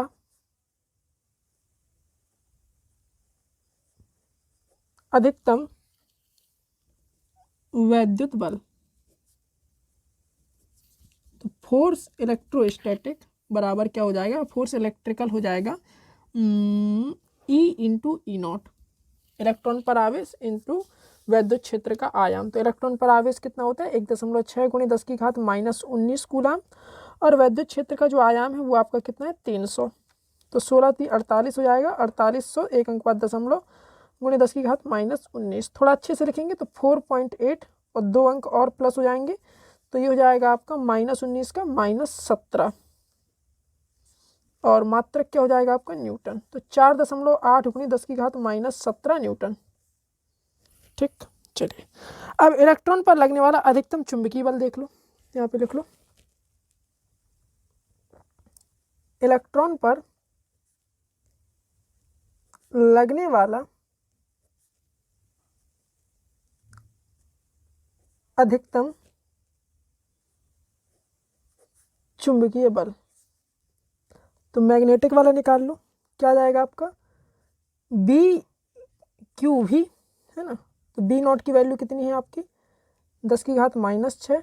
इलेक्ट्रॉन पर आवेश कितना होता है 1.6 × 10 की घात -19 और इलेक्ट्रॉन का वेग है 2 × 10 की घात 7। 16 दूनी क्या होता है 32, तो 3.2 × 10 की घात ये जोड़ दो -6 -19 + 7 और ये हो जाएगा आपका 3.2 × 10 की घात 1 और 19, तो हो जाएगा आपका -18 न्यूटन। तो अधिकतम चुंबकीय बल आपका ये आ गया, विद्युत बल आपका ये आ गया। तो ठीक है, चलिए अब चलते हैं क्वेश्चन नंबर 23 के पास। एक समतल वैद्युत चुंबकीय तरंग में वैद्युत क्षेत्र जो आपका दे रखा है उसकी आवृत्ति दे रखी 2 × 10 की घात 10 हर्ट्ज। तो आवृत्ति कितनी है 2 × 10 की घात 10 हर्ट्ज। और ये क्या दे रखा है, ये आयाम दे रखा है, तो यानी ई नॉट आपका दे रखा है 48 वोल्ट प्रति मीटर। तरंग दैर्घ्य कितनी होगी, तो लैम्डा निकालना है। ठीक, तो लैम्डा बराबर क्या होता है c/न्यू, है ना। तो c की वैल्यू कितनी होती है, तो 3 × 10 की घात 8 और न्यू कितना है, तो न्यू है आपका 2 × 10 की घात 10। ये 10 की घात 10 ऊपर जाएगा तो हो जाएगा आपका 3/2 × 10 की घात 8 - 10। तो यहाँ से अगर हम देखें तो लैम्डा निकल के आएगा 3/2 × 10 की घात -2 मीटर। ठीक, या और अच्छे से बोले तो 1.5 × 10 की घात -2 मीटर, क्योंकि 3 का आधा क्या होता है 1.5 होता है। ठीक, चलिए आगे चलते हैं। दोलनशील चुंबकीय क्षेत्र का आयाम, यानी अब अपन को क्या निकालना है बी नॉट। देखो बी नॉट बराबर क्या होता है ई नॉट बटे सी, ये अभी पढ़ चुके हैं अपन। ई नॉट कितना है 48 वोल्ट प्रति मीटर और सी की वैल्यू अपन जानते हैं 3 × 10 की घात 8 होता है। 12 × 36 और 48 कैसे होता है 16 × 48, है ना। तो ये ऊपर जाएगा तो हो जाएगा आपका 16 × 10 की घात -8 टेस्ला।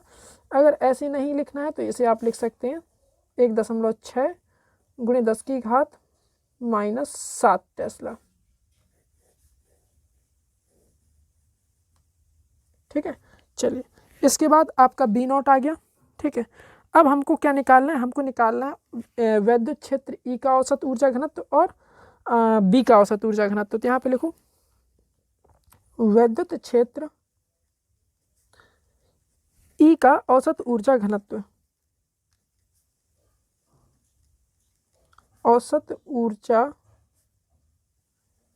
क्या होता है 1/2 एप्सिलॉन0 ई स्क्वायर। 1/2 एप्सिलॉन0 ई की जो आपकी वैल्यू है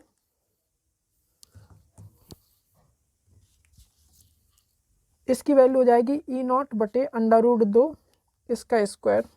तो ये हो जाएगा आपका 1/2 का 1/2 एप्सिलॉन0 का एप्सिलॉन0, ये हो जाएगा आपका ई नॉट का स्क्वायर, ये हो जाएगा आपका 2 1/4 एप्सिलॉन0 ई नॉट का स्क्वायर। तो 1/4 का 1/4 रहेगा और एप्सिलॉन0 और ई नॉट का स्क्वायर ये आ गया इतना। ठीक है, चलिए इससे बात की बात करेंगे। ये आ गया आपका एप्सिलॉन0 ई नॉट का स्क्वायर। चलिए इसी प्रकार अब हम बात करते हैं चुंबकीय क्षेत्र का औसत ऊर्जा घनत्व क्या होता है। तो चुंबकीय क्षेत्र का औसत ऊर्जा घनत्व होता है आपका, लिख लेते हैं चुंबकीय क्षेत्र का औसत ऊर्जा घनत्व। चुंबकीय क्षेत्र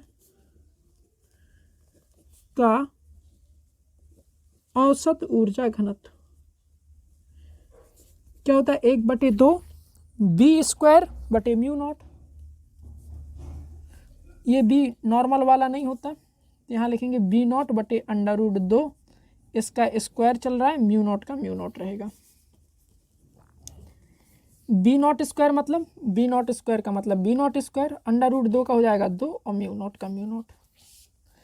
ये हो जाएगा आपका बी नॉट का स्क्वायर और ये हो जाएगा आपका 4 म्यू नॉट। तो ये आ गया आपका बी नॉट का स्क्वायर बटे 4 म्यू नॉट। ठीक है, क्लियर इतना।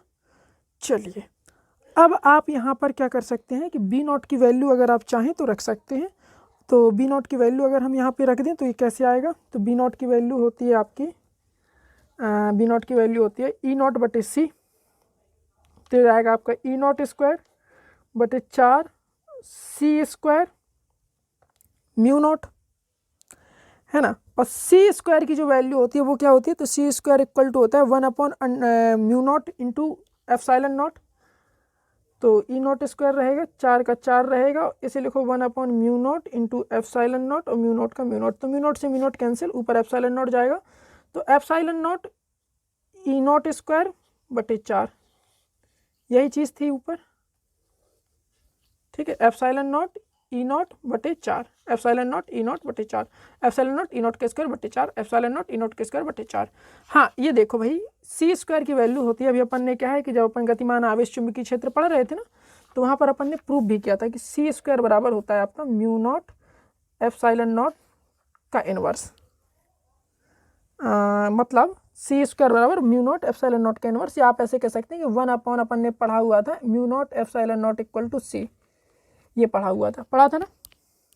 या आप ऐसे कह सकते हैं कि सी स्क्वायर बराबर 1/म्यू नॉट एप्सिलॉन नॉट, जो भी आपको कहना हो। तो हमने सी स्क्वायर की वैल्यू यहाँ पे रख दी, जैसे सी स्क्वायर ये दिख रहा है आपको, सी स्क्वायर की वैल्यू रख दी 1/म्यू naught epsilon naught, mu naught से म्यू नॉट कैंसिल, ये एप्सिलॉन नॉट ऊपर गया, तो एप्सिलॉन नॉट ई नॉट का स्क्वायर बटे 4।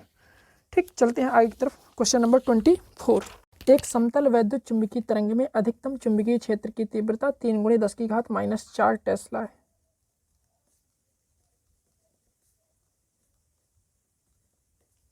वैद्युत क्षेत्र की अधिकतम तीव्रता निकालना है, तो ई नॉट बराबर क्या पढ़ा अपन ने, B naught C, B naught की वैल्यू रखो, सी की वैल्यू 3 × 10⁸ होती है, 3 त्रिका 9 × 10⁴ वोल्ट प्रति मीटर। ठीक, तो ये आ गया आपका ई नॉट। अब हमें क्या निकालना है, वैद्युत तथा चुंबकीय क्षेत्र की संगत औसत ऊर्जा घनत्व की गणना करनी है। तो यहाँ लिखो वैद्युत क्षेत्र का औसत ऊर्जा घनत्व, वैद्युत क्षेत्र का औसत ऊर्जा घनत्व 1/2 एप्सिलॉन नॉट ई स्क्वायर। ठीक है, इसे आप सॉल्व करेंगे तो ये आपका कैसे आएगा, तो ये आएगा आपका, तो ये हो जाएगा 1/2 एप्सिलॉन नॉट का एप्सिलॉन नॉट, ये हो जाएगा आपका ई नॉट बटे √2 और इसका स्क्वायर, एप्सिलॉन नॉट का एप्सिलॉन नॉट, ई नॉट का स्क्वायर बटे 2, 1/4 एप्सिलॉन नॉट ई नॉट का स्क्वायर, 1/4 का 1/4 लिखिए, एप्सिलॉन नॉट के लिखेंगे 8.85 × 10⁻12, और ई नॉट की वैल्यू है 9 × 10⁴ और इसका स्क्वायर, तो इसका स्क्वायर कर दो, 4 का भाग दीजिए, तो 4 दूनी 8, 4 दूनी 8 और 4 एकम 4, फिर 4 दूनी 8, इस तरह से काफ़ी लंबा साइकिल चलेगा, तो रहने देते हैं। 10⁻2 12 और 9 नंबर 81 × 10⁸ 2.21 × 10⁻12 और 8 हो जाएगा -4, और ये हो जाएगा आपका 81, 2.21 में 81 का गुणा कराएंगे तो आ जाएगा आपका 221, 8 एकम 8, 8 दूनी 16, 8 दूनी 16 1 17, 8 2 10, 6 3 9, 7 1, 2 अंक बाद दशमलव जाएगा 179.01 × 10⁻⁴, तो 179.01 × 10⁻⁴, इसे थोड़ा अच्छे से लिखेंगे तो 1.79 × 10⁻⁴, या आप और अच्छे से बात करें तो इसे आप ऐसे भी लिख सकते हैं 1.8 × 10⁻⁴ जूल प्रति मीटर क्यूब। तो यह आया आपका औसत ऊर्जा घनत्व वैद्युत क्षेत्र के। ऐसे निकालना चुंबकीय क्षेत्र के लिए, तो यहाँ पे लिखिए चुंबकीय क्षेत्र के लिए औसत ऊर्जा घनत्व, यानी आपको UM 1/2 क्या होता है इसका, 1/2 बी स्क्वायर बटे म्यू नॉट, तो 1/2 बी की वैल्यू कितनी है, बी नॉट बटे √2 का स्क्वायर और 1/म्यू नॉट, 1/2 बी नॉट स्क्वायर बटे 2 mu naught, 1/4 B naught square बटे म्यू नॉट, 1/4 बी नॉट की वैल्यू कितनी है आपकी, तो 3 × 10⁻⁴ का स्क्वायर, और म्यू नॉट की वैल्यू है आपकी 4 पाई × 10⁻⁻7,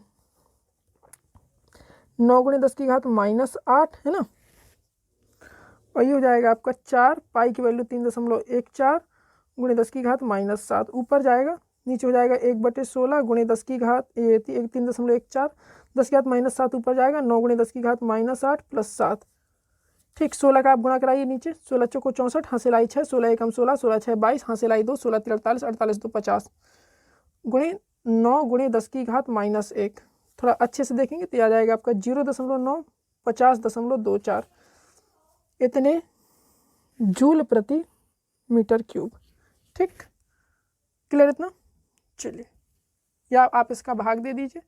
तो जब आप इसका भाग देंगे तो ये आएगा आपका 0.01791 जूल प्रति मीटर क्यूब, या आप ऐसे लिख सकते हैं कि 1.7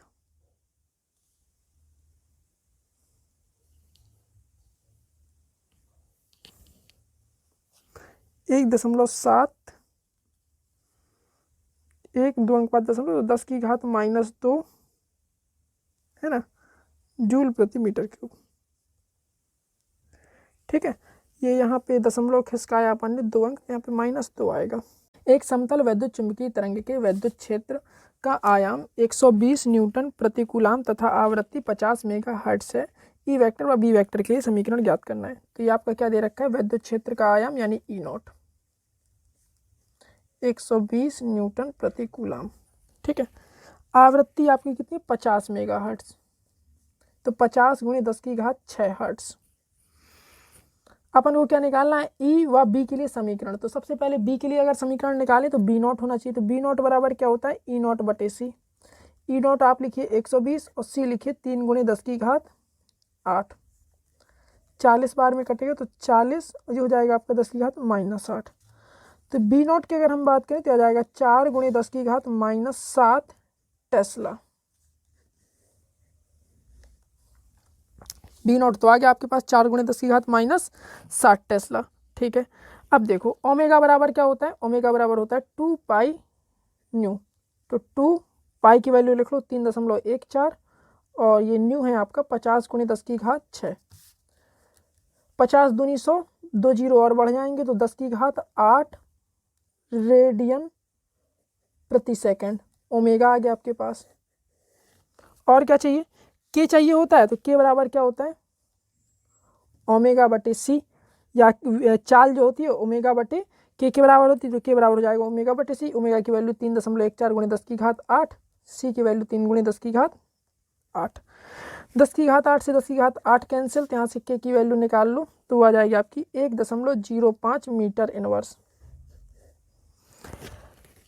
ठीक है, अब देखो, अब हमें क्या करना है, लिखना है। तो यहाँ पे लिखिए, यदि तरंग x दिशा में चल रही है, यदि तरंग x दिशा में चल रही है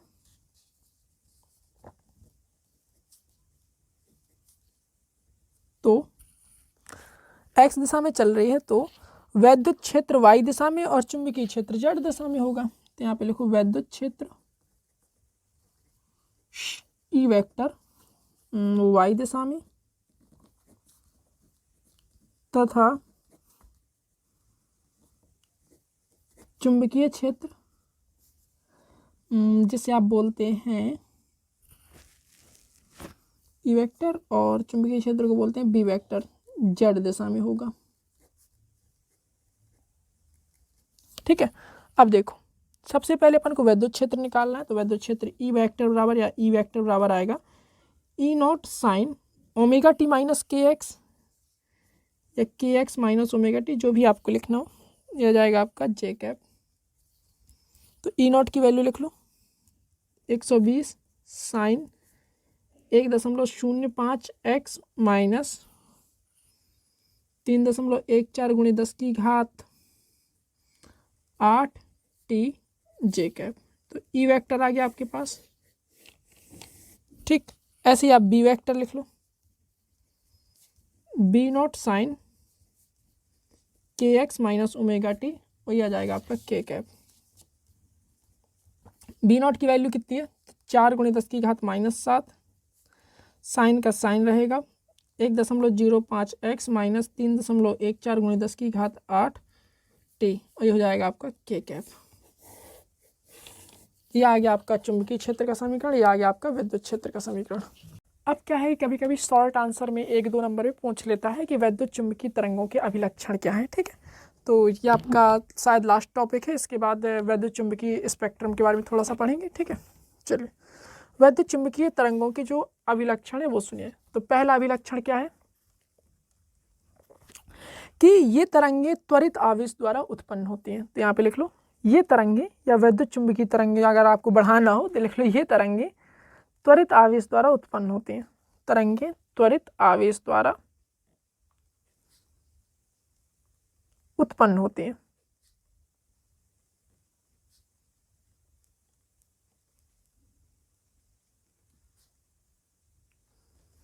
दूसरा अभिलक्षण अगर आप बात करें तो आप कह सकते हैं कि इन तरंगों को चलने के लिए किसी भी प्रकार के माध्यम की कोई भी आवश्यकता नहीं होती। तो इस चीज को अच्छे से लिखेंगे तो लिखेंगे इन तरंगों के संचरण के लिए,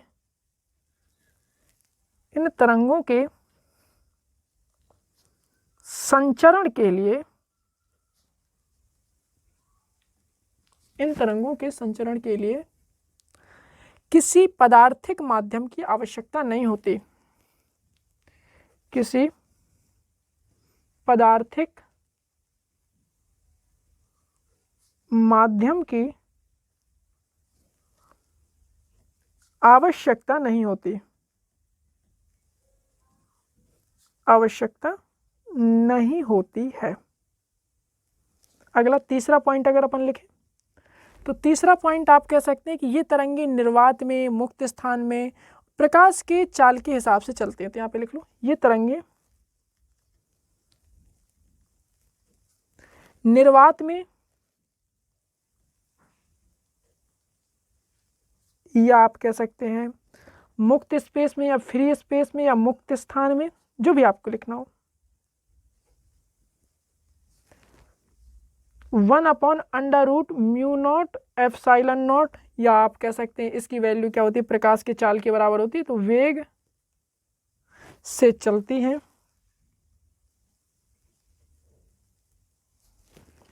जिसका मान प्रकाश की चाल के बराबर होता है, जिसका मान प्रकाश की चाल के बराबर होता है।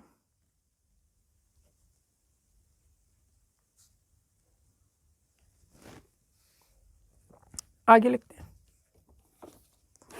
अगला पॉइंट है, ये जो वैद्युत चुंबकीय तरंगे हैं, इनकी जो वैद्युत क्षेत्र और चुंबकीय क्षेत्र के परिवर्तनों की जो दिशाएं हैं वो कैसी होती हैं, परस्पर लंबवत होती हैं। और ये दोनों क्या है कि तरंग के संचरण की दिशा के भी लंबवत होती हैं। तो ये कल भी पॉइंट बताया था, ये अभी भी सुनिए। वैद्युत तथा चुंबकीय तरंगे, या आप कह सकते हैं वैद्युत तथा चुंबकीय क्षेत्रों के परिवर्तन की दिशाएं, चुंबकीय क्षेत्रों के परिवर्तन की दिशाएं, परिवर्तन की दिशाएं परस्पर लंबवत होती हैं तथा परस्पर लंबवत होती हैं तथा संचरण की दिशा के भी लंबवत होती हैं। संचरण की दिशा के भी लंबवत होती हैं।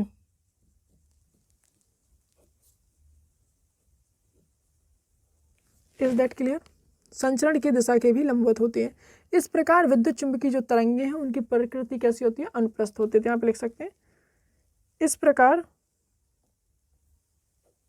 रा रथ वाला रा है, ठीक है। विद्युत चुंबकीय तरंगों की प्रकृति अनुप्रस्थ होती है।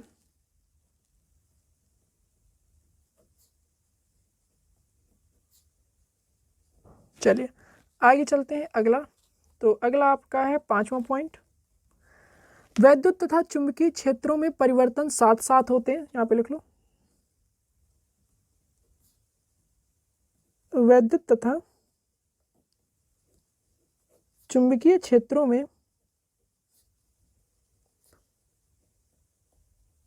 परिवर्तन साथ साथ होते हैं, साथ साथ होते हैं तथा वैद्युत क्षेत्रों के महत्तम मान तथा वैद्युत क्षेत्रों तथा चुंबकीय क्षेत्रों, तो इससे अच्छा लिख लो क्षेत्रों के महत्तम मान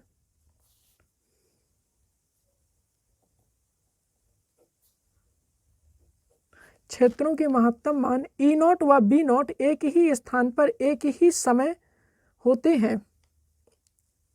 ई नॉट व बी नॉट एक ही स्थान पर एक ही समय पर होते हैं। और यहाँ पर आप लिख सकते हैं कि ई नॉट बटे बी नॉट, यानी ई नॉट और बी नॉट का जो अनुपात होता है वो सी होता है। सी आप कह सकते हैं कि प्रकाश की चाल है निर्वात में, ठीक है। चलिए अगला पॉइंट लिख लो, छठवां विलक्षण। निर्वात में किसी बिंदु पर किसी क्षण इन तरंगों के वैद्युत तथा चुंबकीय क्षेत्रों का परिमाण ये आपका सी के बराबर होता है। ये चीज आप तो अब लिख ही चुके हैं, तो अब दोबारा लिखने का कोई मतलब नहीं है। यहाँ पे लिख लो निर्वात में वैद्युत ऊर्जा घनत्व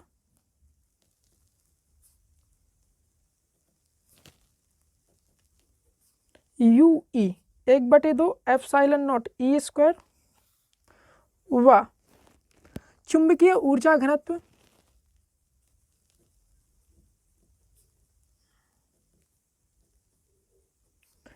एक बटे दो आप लिख सकते हैं यहाँ पे बी स्क्वायर बटे म्यू नॉट, ठीक होता है। और इनका अगर टोटल देखें तो टोटल कर दीजिएगा। क्लियर हुआ इतना? चलिए अगला सुनिएगा।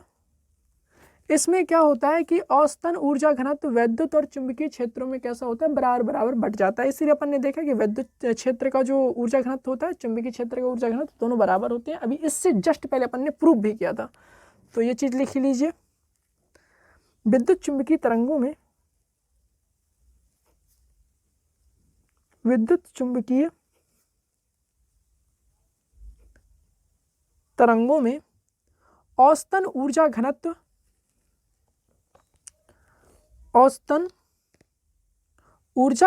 वैद्युत तथा चुंबकीय क्षेत्रों में औसतन ऊर्जा घनत्व वैद्युत तथा चुंबकीय क्षेत्रों में वैद्युत तथा चुंबकीय क्षेत्रों में बराबर बराबर बटता है या बराबर बराबर विभाजित होता है, बराबर बराबर बटता है। अगला नेक्स्ट इसका विलक्षण। तो अगला विलक्षण आप ऐसे कह सकते हैं कि जो आपका प्रकाश जो इसका प्रकाशिक प्रभाव होता है वो आपका ई वेक्टर के कारण होता है, ठीक है। और वैद्युत क्षेत्र हमारी जो विजुअल नर्व्स होती हैं उनको क्या कर देता है, उत्तेजित कर देता है, जिससे हमें क्या प्रकाश का अनुभव होता है। तो आप ऐसे ऐसे लिख सकते हैं, ठीक है। चलिए इतना क्लियर। अब चलते हैं आगे की तरफ, वैद्युत चुंबकीय स्पेक्ट्रम यानी आप इलेक्ट्रोमैग्नेटिक स्पेक्ट्रम के बारे में चर्चा करते हैं। चलो हेडिंग डाल लेते हैं। तो देखो वैद्युत चुंबकीय स्पेक्ट्रम में किस किस प्रकार की किरणें हैं, क्या क्या हैं, तो ये सब चीज़ों के बारे में अपन अब चर्चा करेंगे डिटेल में, ठीक है। चलिए स्टार्ट करते हैं। देखो सबसे पहले बात करते हैं गामा किरणों की। तो पहला हेडिंग डाल लो गामा किरणें। गामा किरणें, ओके। चलो अब देखो इनकी जो तरंग दैर्घ्य की जो रेंज होती है वो कितनी होती है, तो यहाँ पे लिख लो तरंग दैर्घ्य। इनकी तरंग दैर्घ्य की जो रेंज होती है वो होती है आपकी 1 × 10⁻14 से लेकर 1 × 10⁻10 मीटर तक। आवृत्ति की रेंज कैसी रहती है, तो आवृत्ति की रेंज देख लो, ये याद करना है आपको, आते हैं पेपर में। 3 × 10⁻22 से लेकर 3 × 10⁻18 और हर्ट्ज, ठीक है। दो चीज़ें हो गई। उत्पादन देखो इनका उत्पादन कैसे होता है, तो यहाँ पे लिख लो उत्पादन प्रकट कैसे होती हैं? तो परमाणुओं के नाभिकों का विघटन करने पर उत्सर्जित होते थे। यहाँ पे लिखो परमाणुओं के नाभिकों का विघटन करने पर उत्सर्जित होती हैं।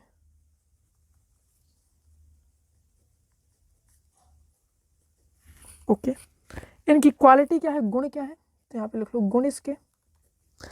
तो गुण इसका ये है कि फोटोग्राफिक प्लेटों पर रासायनिक क्रिया, यहाँ पे लिख लो फोटोग्राफिक प्लेटों पर रासायनिक क्रिया, ठीक है ना। दूसरा आप गुण लिख सकते हैं कि जो स्फुरदीप्ति, प्रतिदीप्ति, आयनीकरण, विवर्तन, उच्च भेदन क्षमता है ना, और ये मनुष्य के लिए हानिकारक होती है। इसमें आवेश नहीं होता, आवेश नहीं होता, तो आवेश रहित लिख लो, ठीक है। इनकी भेदन क्षमता बहुत ज़्यादा होती है, तो यहाँ लिख लो उच्च वेधन क्षमता, और ये हानिकारक होती हैं, ठीक है। तो मनुष्यों के लिए हानिकारक।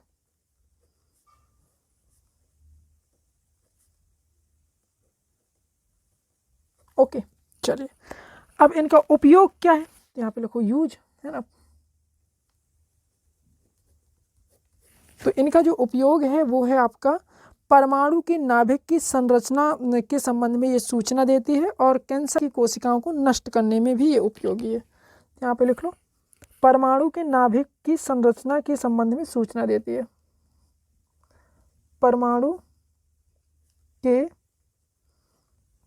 नाभिक के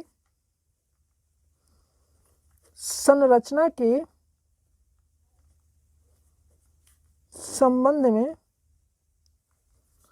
सूचना देती है तथा कैंसर के कोशिकाओं को नष्ट करती है। तो इसका यूज जो है कैंसर के उपचार में भी करते हैं, ठीक है। दूसरा एक्स किरणें,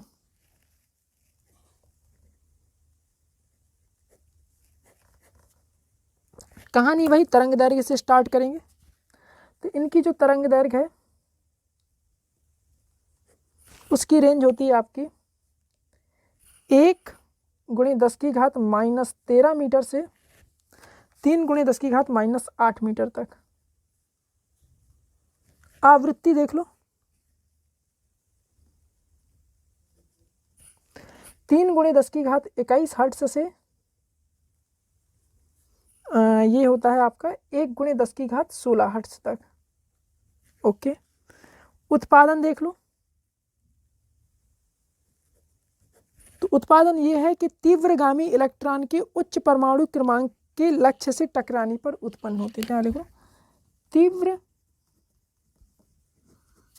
इलेक्ट्रॉन के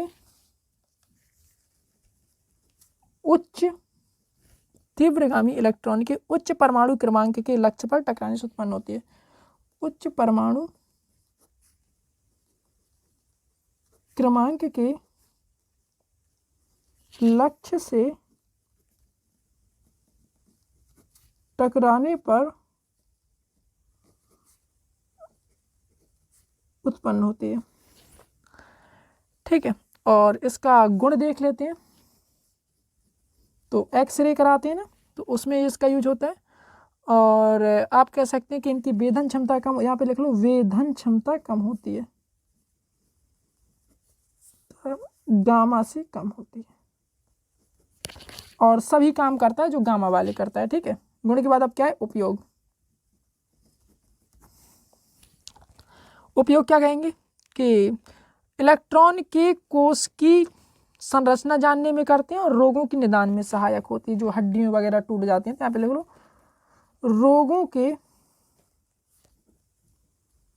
निदान में सहायक है, और परमाणु के भीतर इलेक्ट्रॉन कोष की संरचना जानने में सहायक है। परमाणु के भीतर इलेक्ट्रॉन कोष की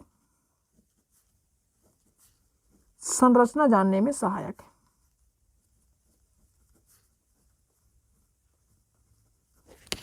अगला, इसके बाद अगला है आपका पराबैंगनी विकिरण, अल्ट्रावायलेट रेडिएशन। तो अगला है आपका पराबैंगनी विकिरण।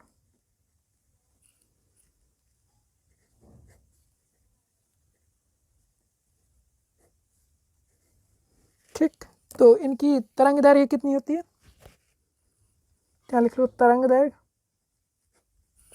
तो अल्ट्रावायलेट रेडिएशन की जो तरंग दैर्घ्य है 6×10⁻⁻10 से लेकर 4×10⁻⁻7 मीटर तक होती है। आवृत्ति कितनी होती है, तो आवृत्ति होती है 5×10⁻17 से लेकर 7.5×10⁻14 हर्ट्ज तक होती है। उत्पादन कैसे होता है, तो उत्पादन जैसे आयनित गैसों द्वारा, सूर्य से, आर्क द्वारा, ठीक है, तो ये सब चीज़ों से उत्पादन होता है। और गुण इनके वही हैं कि प्रकाश वैद्युत प्रभाव को उत्पन्न करता है, यहाँ पे गुण लिख लो बस है, क्या करता है, प्रकाश विद्युत प्रभाव को उत्पन्न करता है।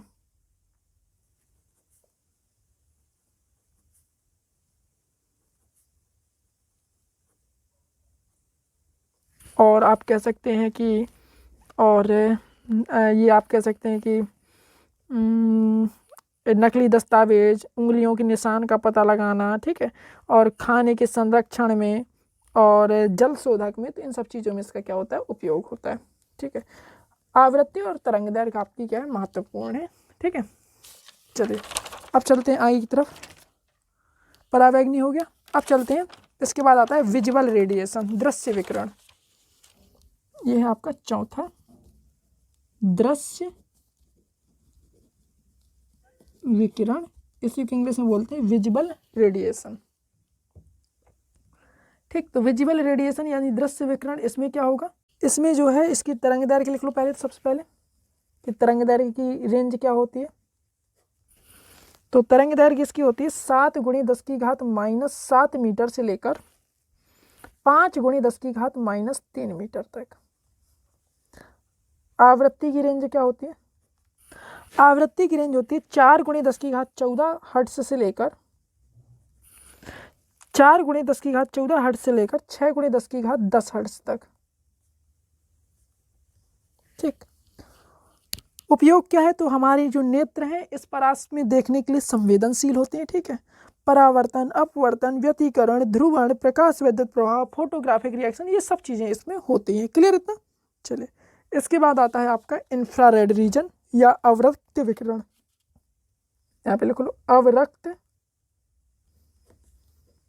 विकिरण, इंफ्रारेड रेडिएशन।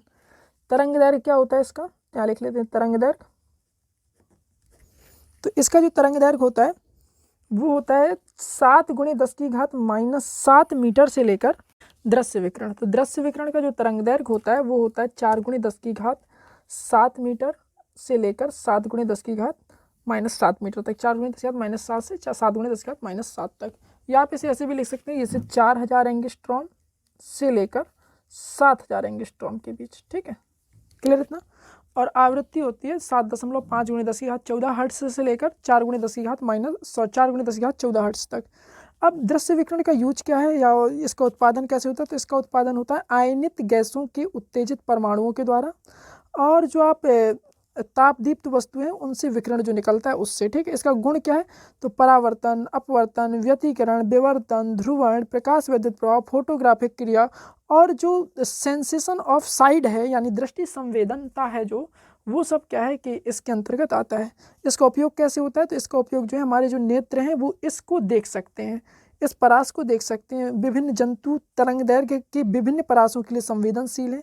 जैसे हमारा जो सर्प होता है, स्नेक, वो अवरक्त तरंगों को क्या करता है, संसूचित करता है, ये वाली। ठीक है, चलिए अब बात करते हैं अगला जो है आपका अवरक्त विकिरण। तो अवरक्त विकिरण का जो आपका तरंग दैर्घ्य है वो ये दे रखा है, ये रेंज 7×10⁻⁻7 मीटर से लेकर 5×10⁻⁻5 मीटर तक। और इनकी आवृत्ति का रेंज जो है वो है आपका 4×10⁻14 हर्ट्ज से लेकर 6×10⁻10 हर्ट्ज तक। अब इसका क्या काम है, तो इसका काम ये है कि जैसे युद्ध के टाइम पे कोहरे और धुएं के आर पार देखने के लिए इसका यूज होता है। ठीक है, पौधे घरों में क्या है कि पौधों को गर्म करने के लिए इनका यूज होता है। ठीक है, और फोटोग्राफिक क्रिया के लिए इसका यूज होता है। और ऊष्मीय प्रभाव इत्यादि पर भी इनका उपयोग किया जाता है। अगला है हमारा सूक्ष्म तरंगे, या इन्हीं को हम बोलते हैं माइक्रोवेव्स। तो माइक्रोवेव्स या सूक्ष्म तरंगे, इनका उपयोग क्या है, तो इनकी जो तरंग दैर्घ्य परिसर है, या आप कह सकते हैं कि जो तरंग दैर्घ्य का जो रेंज है, वेवलेंथ का जो रेंज है, वो 1 × 10⁻³ मीटर से लेकर 3 × 10⁻⁻1 मीटर तक है। इनकी आवृत्ति 3 × 10⁻11 हर्ट्ज से लेकर 10⁻9 हर्ट्ज तक है। ठीक है, अब अगली बात आती है रेडियो तरंगे। चलो, सूक्ष्म तरंगे का उपयोग क्या है, तो सूक्ष्म तरंगों का उपयोग क्या है कि इनकी जो है तरंग दैर्घ्य काफ़ी कम है, तो ये अपनी लघु तरंग दैर्घ्य के कारण जो विमान में रडार प्रणाली होती है ना, तो रडार प्रणाली में इनका उपयोग होता है। प्रश्न आ जाता है रडार प्रणाली में किस चीज़ का उपयोग होता है, तो रडार प्रणाली में आप तरंग दैर्घ्य का उपयोग, सूक्ष्म तरंगों का उपयोग करते हैं। ठीक है, और रडार में उपग्रहों, और आप कह सकते हैं कि माइक्रोवेव ओवन जो होता है ना, हाँ, ओवन में भी इनका यूज होता है। चलिए, अब आगे बात आती है रेडियो तरंगे। रेडियो तरंगों की जो आवृत्ति होती है वो कितनी, आवृत्ति जो होती है वो कितनी होती है, 3 × 10⁻9 हर्ट्ज से लेकर 3 × 10⁻4 हर्ट्ज तक। और जो इनकी तरंग दैर्घ्य होती है 1 × 10⁻⁻1 मीटर से लेकर 1 × 10⁻4 मीटर तक। अगर आप देखें तो सबसे ज़्यादा तरंग दैर्घ्य वाली जो तरंगे हैं वो यही रेडियो तरंगे हैं, और ये क्या है कि परावर्तित होती हैं, विवर्तित होती हैं। ठीक है, और इनका जो यूज है, वो इनका जो उत्पादन है, उत्पादन कैसे होता है, तो ऑसिलेटिंग इलेक्ट्रिक सर्किट्स से इनका क्या होता है, उत्पादन होता है। और इनका यूज कहाँ होता है, तो इनका जो यूज होता है रेडियो, दूरदर्शन, इनकी संचार प्रणालियों में। ठीक है, और जो सेलुलर फ़ोन होते हैं उनकी जो UHF बैंड होती है, उनका उपयोग करके हम रेडियो तरंगों का उपयोग करके ध्वनि संदेशों का क्या कर सकते हैं, आदान प्रदान कर सकते हैं रेडियो तरंगों के द्वारा। ठीक है, इसी के साथ आपका ये जो चैप्टर था, चैप्टर नंबर 8 जो 8 था, इसी के साथ जो ये चैप्टर था, चैप्टर नंबर 8, ये क्या हो चुका है, आपका कंप्लीट हो चुका है। ठीक है, इसके अंतर्गत अपना क्या है कि संपूर्ण डेरिवेशन, ठीक है, संपूर्ण थ्योरी और संपूर्ण न्यूमेरिकल्स अपन ने कर लिए हैं। ठीक है, तो इसे आप अच्छे से पढ़िए। ये आपका चैप्टर परीक्षा की दृष्टि से बहुत ही सरल और बहुत ही अच्छे नंबर दिलाता है। थोड़ा सा चैप्टर बिल्कुल छोटा सा 4 नंबर दे के जाएगा, इसलिए आप इसे अच्छे से पढ़िएगा, तो 4 नंबर बढ़िया आपके कन्फर्म हो जाएंगे।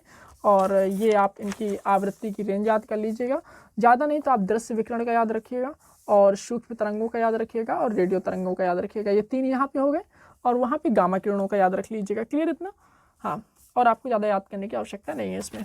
और यहाँ पर आपको क्या है कि आपका ये जो चैप्टर 8 है, जिसका नाम विद्युत चुंबकीय तरंगे था, ये आपका ख़त्म हो चुका है।